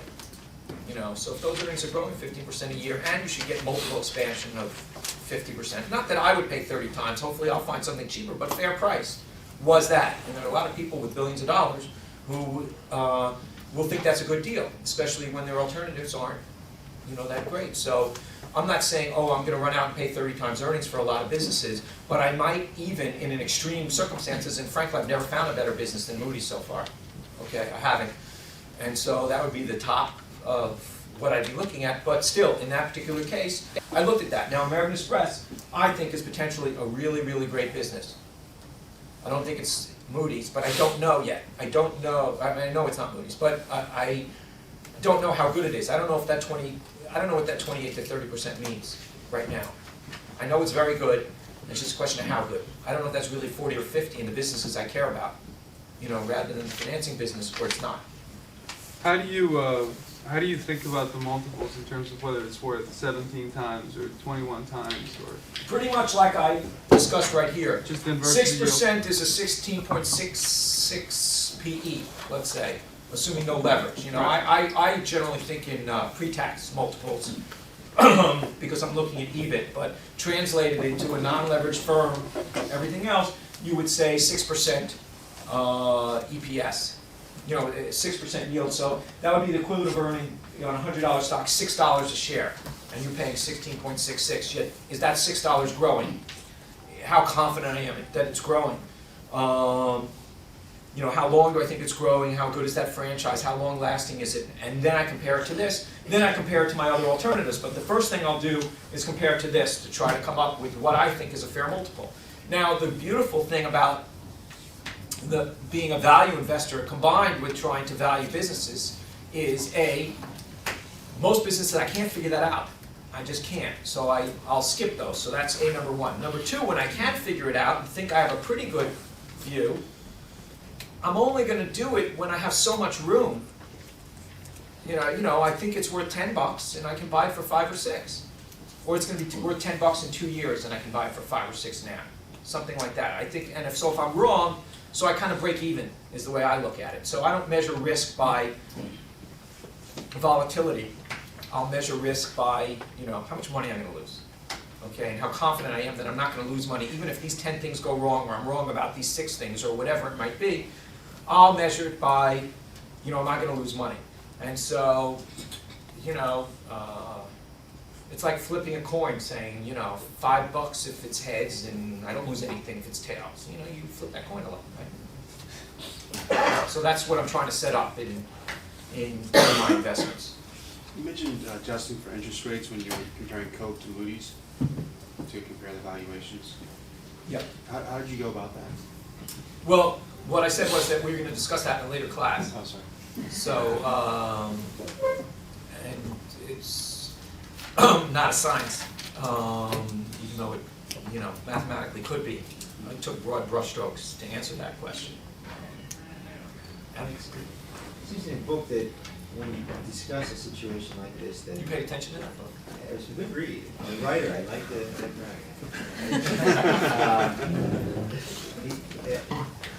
you seem to suggest you start looking at a company like this, but it seems like you really didn't make a decision until you actually saw the proxy.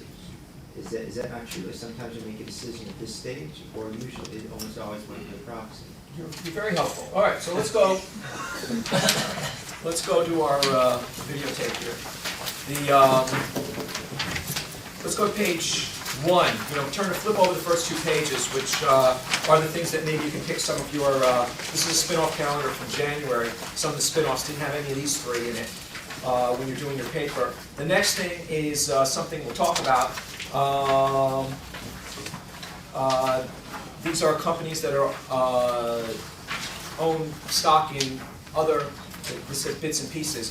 In other words, these are parent companies that own stakes in other publicly traded equities that we'll talk about next when we turn the page to see the Sears example that we had in the book, and we'll just go over the details of the timing in answer to Adam's question. The first announcement of the Sears, you know, similar to what we've just read in the paper in the last 3 days, big companies, everyone's looking.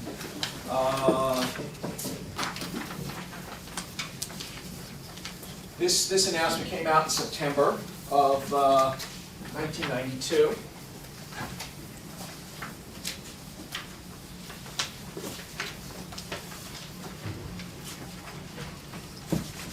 Okay, and it says, basically, this came out September 29th, and what he said is, what we're going to do is sell, we own, Sears at that time had 2 big subsidiaries. One was Dean Witter, and the Discover card included in that division. And the other big division they had was Allstate, in addition to the retailer that everyone knows about. So on September 29th, they announced that we're going to sell 20% stake in our Dean Witter to the public. Why would they sell 20% rather than just spin it off? Get a valuation. Pardon me? Get a value.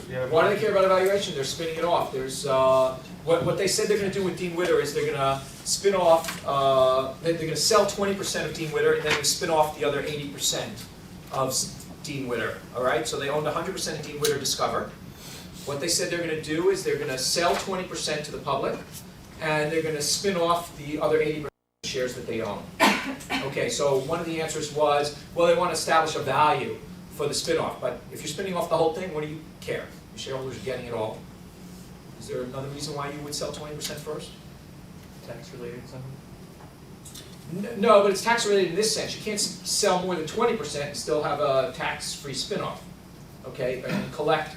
I think the general rule is that if you own 80% of something, you can tap their cash flow without, an extra tax step, okay? And so you would sell more than 20% if you were going to keep 80%. But why would you sell 20%? Maybe if you want to buy some of it in the open market, like your shareholders. You're pretty crafty, but no. Just to get the cash. There you go. You want money. When you spin off something, usually managers, the reason they keep buying stuff is because they want to expand their domain. The reason you're spinning off stuff generally is because it didn't work out, or you're not getting the value in the stock market, or something's not going right. And so that's kind of a painful thing to do, to get rid of assets that you are under control on. You don't stay chairman and CEO of both. You have to pick one, and now your domain is considerably smaller. You might want to get rid of it, but keep some of the cash, value of it. So if you sell 20%, you get that cash. So rather than just giving it straight to the shareholders, instead of giving it to the shareholders, you take back 20% cash. So that's just one reason why you would do it, to get rid of it, but keep some of it.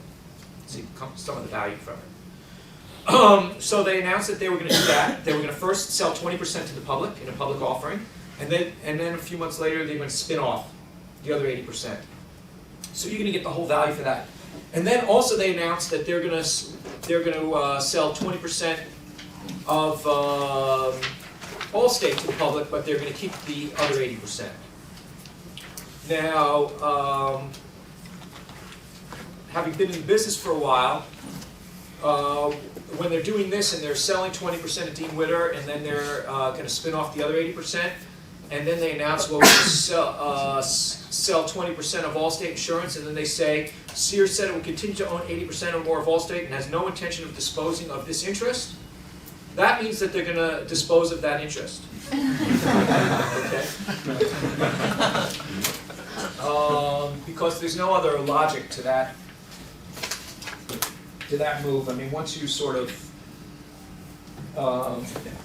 sort of can't be half pregnant here. They get it. So, and that you can only get really from hanging out for a while and reading corporate speak. Okay. They're trying. What it says is we're going to try to hold on to this, but there's no way that's happening. So, okay. One question.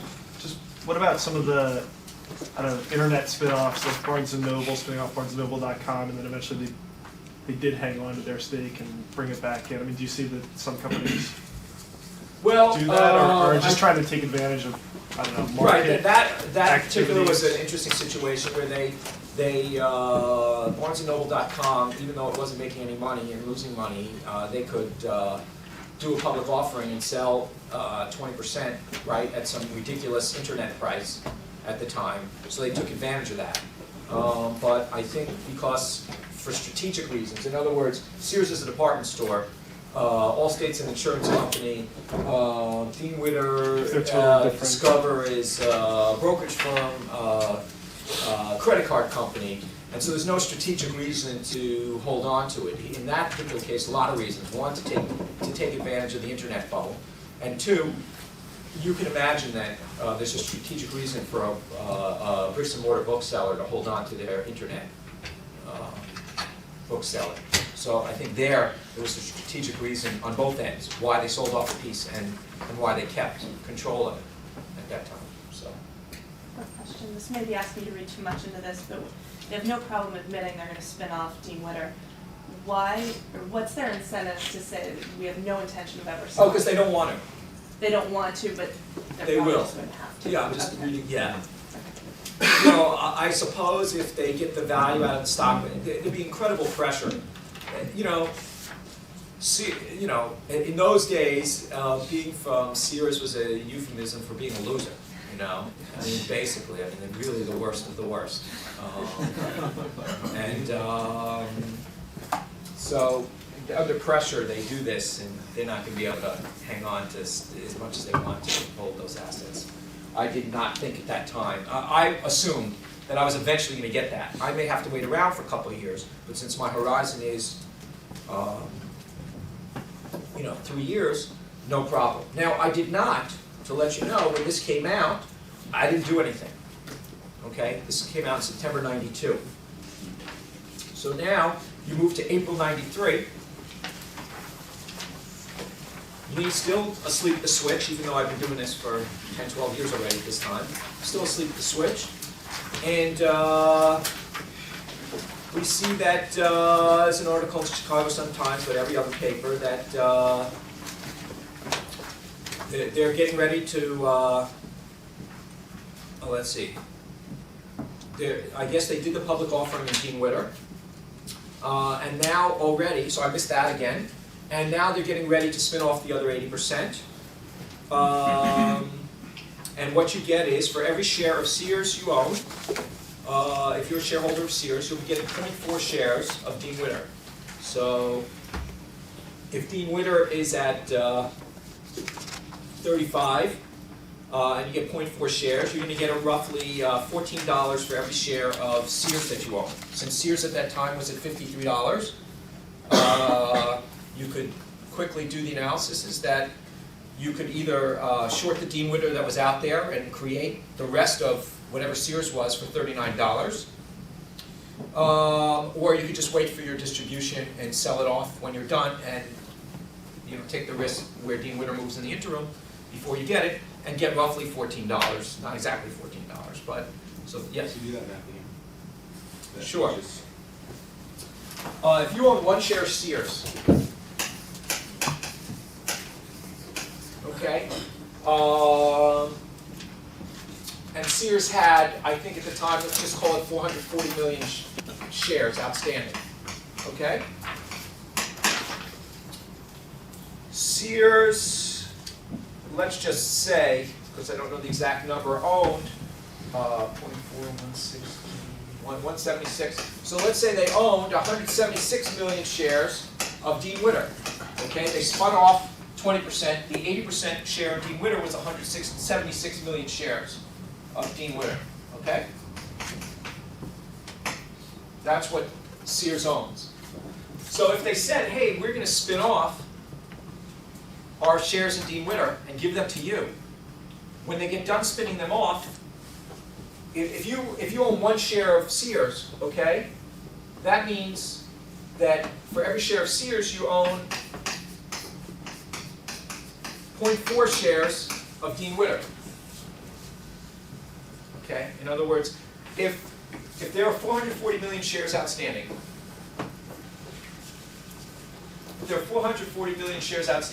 and you're going to get 176 million, they're going to distribute 176 million shares of Dean Witter, that works out to each share of Sears is going to be getting, each owner of a share of Sears is going to get 0.4 shares of Dean Witter. And then what you'll own, now Sears was trading at 53, 0.4 shares of Dean Witter is 0.4 times 35, or wherever it was, is $14.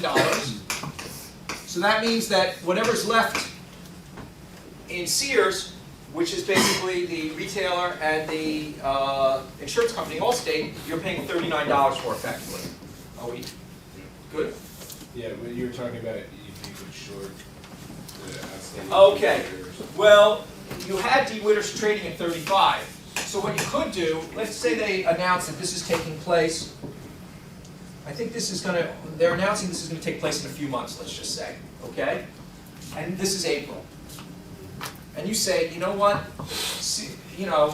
I want to own the rest of Sears and Allstate, but I really don't want to own Dean Witter at $35 a share.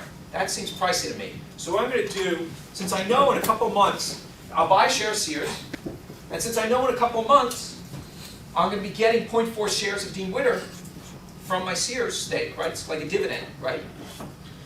Then if I short 0.4 shares for every share I own, I'll be effectively taking in $14. Now if it goes up, I will have been worse off for doing it. If it goes down, I will be better off. But my assumption is either I don't have an opinion on Dean Witter, or it's overpriced, or whatever. Usually it's I don't have an opinion on Dean Witter, and I do have an opinion on the remaining company, okay? Then I'll do that. So the point of this exercise, though, So that's April. They announce, you know, we're going to be spinning off this point. You're going to get 0.4 shares. You know, you pretty much knew that already. But now they're announcing, you know, hey, it's in action. I know we said this in September. Now it's April. We're getting our act together and we're doing this thing. So the next page.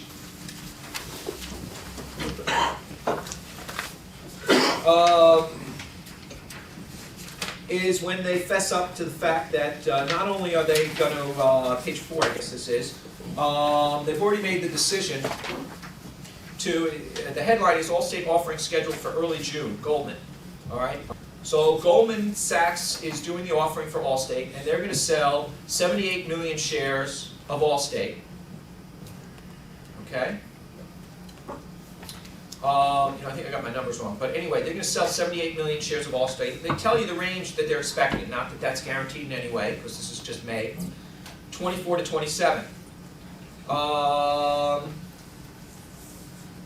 Upon completion of the offering, Sears will indirectly own about 82.1% of the outstanding common stock. Now, they also announced at this time that they're going to spin off the rest of Allstate also. Okay? So they fessed up to what they didn't want to do in September, and they're going to go do that. So now what happens in June, oh, by the way, I still haven't bought the stock yet. Okay? I haven't even looked at this situation. Okay? So I'm a loser. Okay, so now, Allstate. Just tells you don't have to be that good to make money. So here, we'll see on this example. Now, Allstate is selling 78.5 million shares. Sears is selling 78.5 million shares of Allstate to the public. And you see the per share price is $27 in this offering. And this is taking place towards the end of June, like June 20-something. And that will leave them with whatever the inverse is. I think it was about 343 million shares. And what was great about this for someone who's not a math wizard is that the stock in Allstate, the 82% of Allstate that Sears was going to keep, was equal to the number of shares of Sears there were. So in other words, what you were left with, once they did this offering, was one share of Allstate. Okay?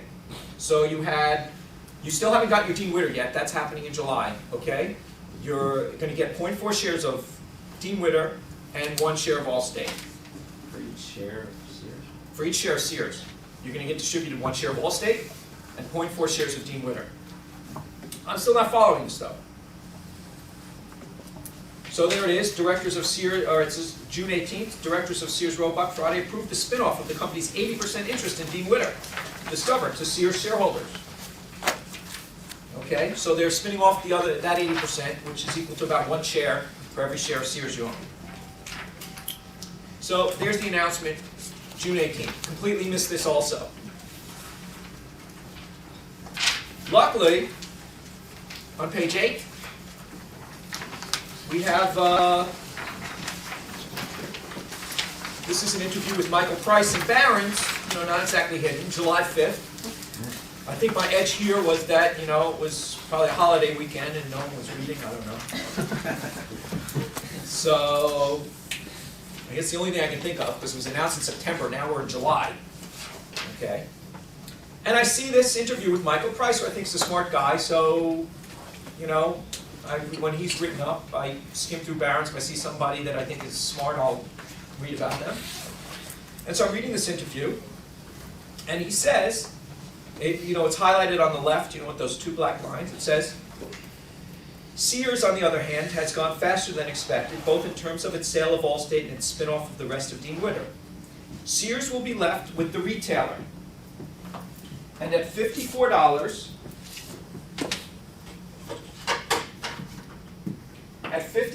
a share, it includes 1 share of Allstate, which is at 28, all right? Because Goldman Sachs did the offering, stock's now selling at 28. So he's saying Sears is at $54. Now he's saying, gee, for that $54, that includes 1 share of Allstate, which is worth $28 a share. You're following that, right? Makes it pretty clear. So that leaves $26. Then you get 0.4 shares of Dean Witter, which is worth $15. So whatever Dean Witter's at that time, probably 37 or whatever the number has to be $15. So 0.4 shares of Dean Witter, you're about to get $15. So that adds up to $43. That leaves $10 or $11. But he says, if you look at what's consisting of the $10 or $11, once you get rid of Allstate and Allstate and Dean Witter, he says, gee, about 2 or 3 of that is Sears Mexico and Sears Canada. That leaves about $8. Coldwell Banker, which is a broker, a real estate broker, Sears owned that also. That's worth $2 or $3. So that leaves about $5 a share, or a market cap of $1.5 billion on $27 billion in sales. Now, and then he says, the new management seems very focused. It's an almost debt-free retailer with huge real estate opportunities. Part of this whole analysis, when you subtract these values and everything else, what are you paying for the rest? You have to work out the debt, okay? In this particular case, there was no debt on the retailer, so truly, you had a market cap, or an EV of $1.5 billion, sales of $27 billion. It's about 6% on the dollar of sales. Okay? So this is when I finally wake up. There were, 20 announcements, big, this is not a hidden thing, Sears. It's been in the papers a lot. They're doing all kinds of offerings. Dean Witter's not unknown. Allstate's very big name. I'm sleeping this whole time, okay? Now, and I do spin-offs for a living. That's pretty sad, right? So, so nevertheless, I say, gee, that looks good. So, and unbelievably, I guess I'm the only one who reads about my price in Barron's, because what I was able to do after reading this was, if you turn to page 10, I guess you don't have a little circle, I took out an S&P tear sheet. We used to use these before computers, or the internet, or whatever. And I think we actually had computers back then. But, and I just did a quick and dirty. And if I look on page 11, I see that last year, JCPenney, and I categorized this as a crummy retailer. And I categorized Sears as kind of a crummy retailer. JCPenney had about $19 billion in sales. According to the front of this thing, the stock was around 41. There were 235 million shares and some preferred and all that stuff, but let's just call it 10 billion. It was actually higher. And so this is, whatever it is, 55% of sales. Just as a quick and dirty.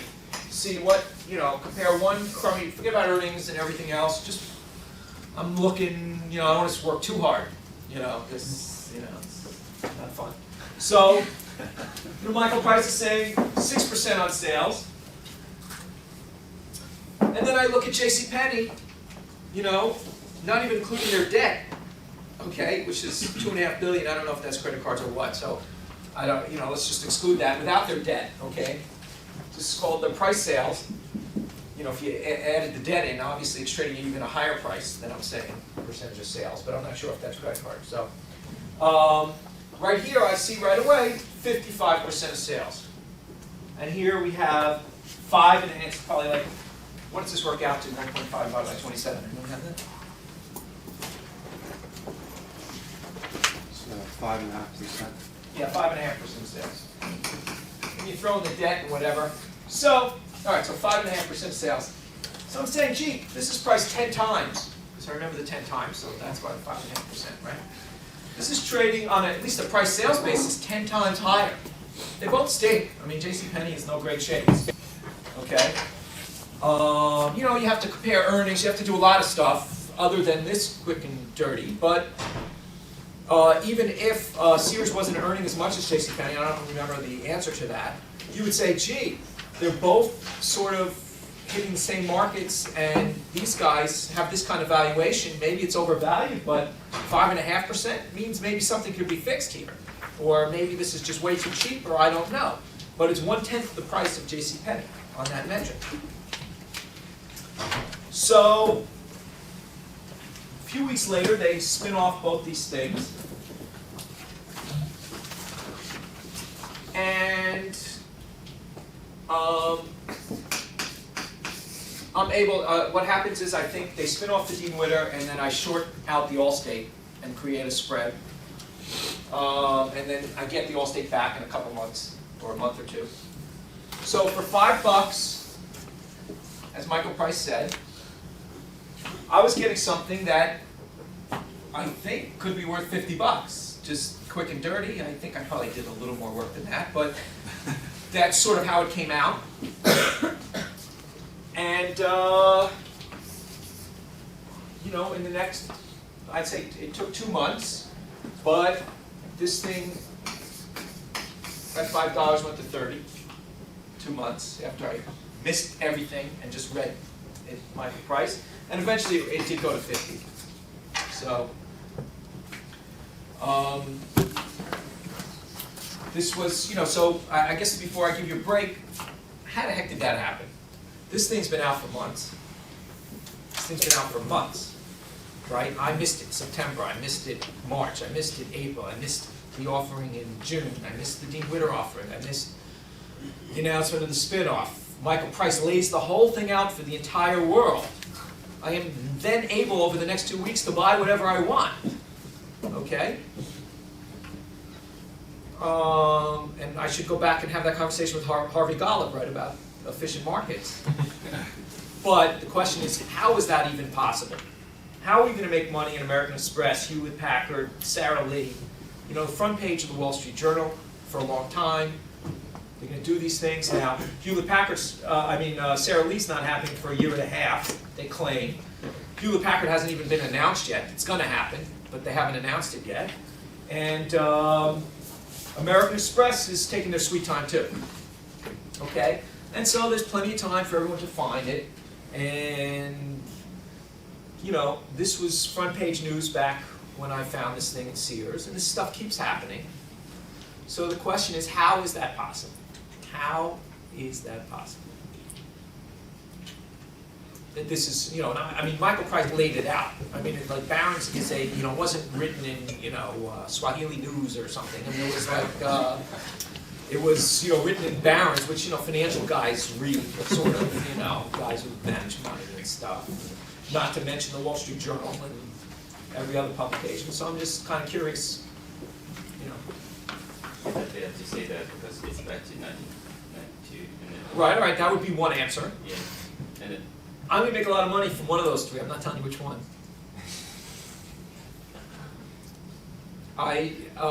When I wrote one of the questions was, you know, well, you wrote the book, you ruined it for everybody, you know, it stinks, blah, blah, blah. Well, you know what? The first year after I wrote the book, you know, spin-offs did crummy. Now they've done incredibly well. There was, it's just things don't change. I mean, this guy wrote this book in 1958. He didn't ruin it for anybody. I think I'm the only one who bought a copy. It took me 40 years. But this stuff's been around. And it was around then. There were plenty of guys looking at this stuff, and this was Sears. We're not talking about obscure spin-offs, okay? I would agree with your argument if we're talking about obscure spin-offs, not on the front page of the Wall Street Journal, not huge market caps, especially for that time. This was a huge market. Very high-profile businesses. Michael Price, pretty high-profile guy at the time, and it wasn't really like the Stone Age, as much as you might think it was. Things haven't, you know, and I'm telling you that I'm not worried about making money doing this stuff. So I just was curious what your explanation for why this, you know, we can do this stuff. I mean, it's sort of a lengthy time process for a lot of investors. People lose focus on what actually going on.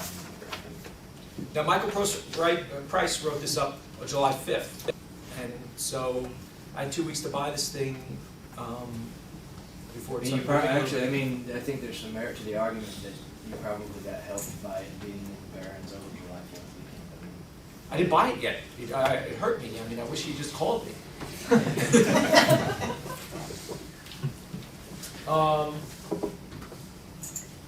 But I'm making it sound too stupidly easy, right? It's a sort of a hiding in plain sight sort of thing that everybody knows. American, American Express Financial Advisors is a crappy business. Why would anyone want to own it? Don't bother, and so nobody bothers. Could be. I mean, that's part of it. I think it's messy, an institution's not gonna, want to own this piece, that piece, I like Dean Witter, I don't like this. It's messy. But you would Okay. think, I mean, that there's plenty of hedge funds to go around to take that risk and create the spread shorting stock. Well, yeah, I had a short for a week or two, yeah, but I mean, it's not that institutions don't want to own it, I wouldn't think. I mean, right now, there's plenty of institutions that okay, so you're would, saying, at least potentially. okay, well, there were plenty of institutions back then, and there are plenty of institutions now, and I'm telling you, after the first year after I wrote the book, Spinoff's done great.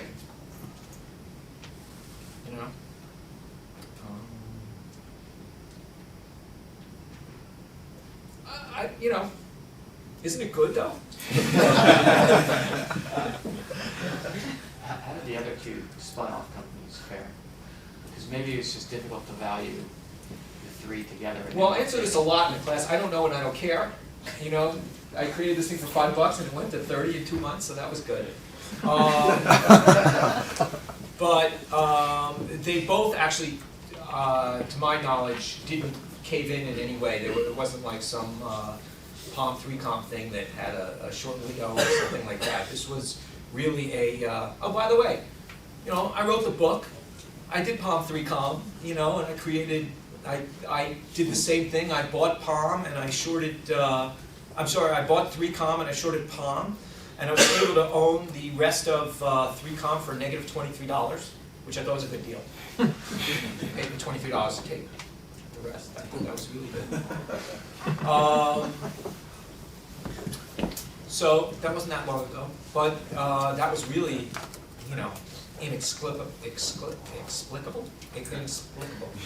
Well, I clearly can't explain it. So anyway, bottom line is, this stuff happens, okay? This is a particularly blatant one, but these are blatant ones too, and there's going to be a lot of money to be made, and I tried to help you in the beginning say, well, everyone's not going to really be looking at it that way. Where's my opportunity here, where's my opportunity there? And if you own 30, 40, 50 stocks, you're not going to spend a lot of time really analyzing the messy ones and this and that. There are plenty of hedge funds out there, but they're all subject to the same, biases and they do what their friend's doing or whatever it is. They don't, it is somewhat hiding in plain sight. It is that it's complicated. It is that perhaps you have to think about it in a little different way, and we have to practice that. And I'm better at it than I was 20 years ago, and I've seen a lot of things, and experience is good. But Michael Price, laid it out for me. I even missed it, or was too lazy to look at it, or whatever it might be. And here, a very easy one. And despite what anyone tells you, and obviously I'm showing you one of the better ones, but this stuff's out there. And just, last 3 days, tons of fodder for this kind of analysis. And there are different times to get in. There's plenty of time to get in. Sometimes you should get in early because the split up is a good thing, and you have to analyze that quickly. So I would look at this and say, you know what I really want to own, if you're kind of screwed, if you wanted to own, I took it off the board, but if you want to own American Express Financial Advisors, and it's the $9 piece of the $55 stock, you got to wait, because you don't want to take on that big $46 thing that you can't hedge out in exchange to get the $9 thing that you think is cheap. But like I said, I might be interested in the main business. Don't know yet. You're going to tell me on Wednesday. But I might be interested in the main business. And if I think that $9 is pretty conservative for the other one, I may be able to play right now. Okay, I may be able to buy this thing right now at $55 because I'm not taking on that huge elephant with me. I'm actually buying a piece of something that may be cheap, and I don't really think it's expensive. I don't know if that's the case, Steve. Just wanted to understand your trading strategy. You bought after Dean Witter was dispersed, or I bought, I think, a week before it was dispersed. I shorted it out, but you didn't have to, you know, in this particular case, let me explain something. You short it once it's out. No, I shorted it the week before it was spun off and covered my short within a week. However, you didn't have to do any of that fancy stuff. Because number one, if you looked at Allstate, and Dean Witter you're getting in a week, Allstate you're getting in a month or two. Now Allstate was a very stodgy insurance company, not trading at particularly high value, okay? In other words, it was a very average to low price at that time. It was trading, it was trading in line with all the other guys. I didn't think it was expensive. There was really no reason to hedge it other than this was so good. I wanted to buy so much that I didn't really want to take the Allstate risk with it. But just a regular shareholder could be like the American Express. And to me it was like, look, I'm willing to buy American Express now if I like if I like the travel-related service business, because the good business, because that's a big chunk. And as long as I feel pretty good that that $9 is going to be worth 8 or 10, then that's not going to be the driver of whether I want to own this. And I wouldn't even short any. If I could short out the 20% that's trading, I wouldn't. So you borrowed one Allstate and 0.4 of Dean Witter, and you bought Sears. And then I got the 0.4 Dean Witter back in 1 week. And then I got the Allstate back in 2 months. And actually, what I did was, so that we could buy a lot, which was something that was less available then, I did a derivative trade where I just laid out the $5.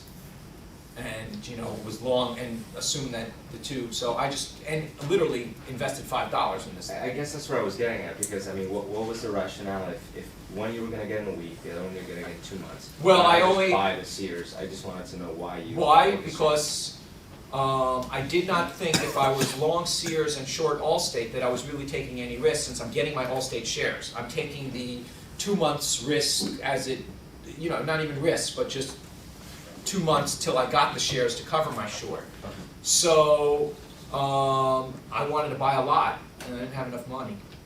So I wanted to just lay out my $5 rather than, you know, 33, even though I didn't, you know, even though I thought there was 30, 40 bucks a room in this thing. So as an individual investor, you still could have, you know, taken huge advantage of this thing. You mentioned that you shorted the Allstate and the Dean Witter before their public offering. No, not before their public offering. Before they was 80% was spun off. After their public offering. So you still can borrow the stocks. Yeah, there were hundreds and hundreds of millions of shares outstanding. Okay, so that was not tight. That was not tight.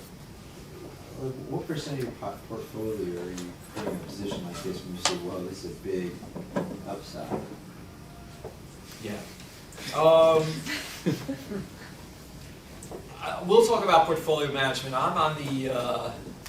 You only have a few positions, so obviously. It's Yeah, I'm on the scale. I'm on the extreme scale of, gee, I can make 10 times my money. How much should I put in here? And then, you know, whatever model you throw that into, it's like a lot, right? You want to put a big percentage of your portfolio in there. So I don't remember the specific amount, but it was, you know, huge. Anyway, I'll give you, come back in, you know, 10 after. And I'll let you go.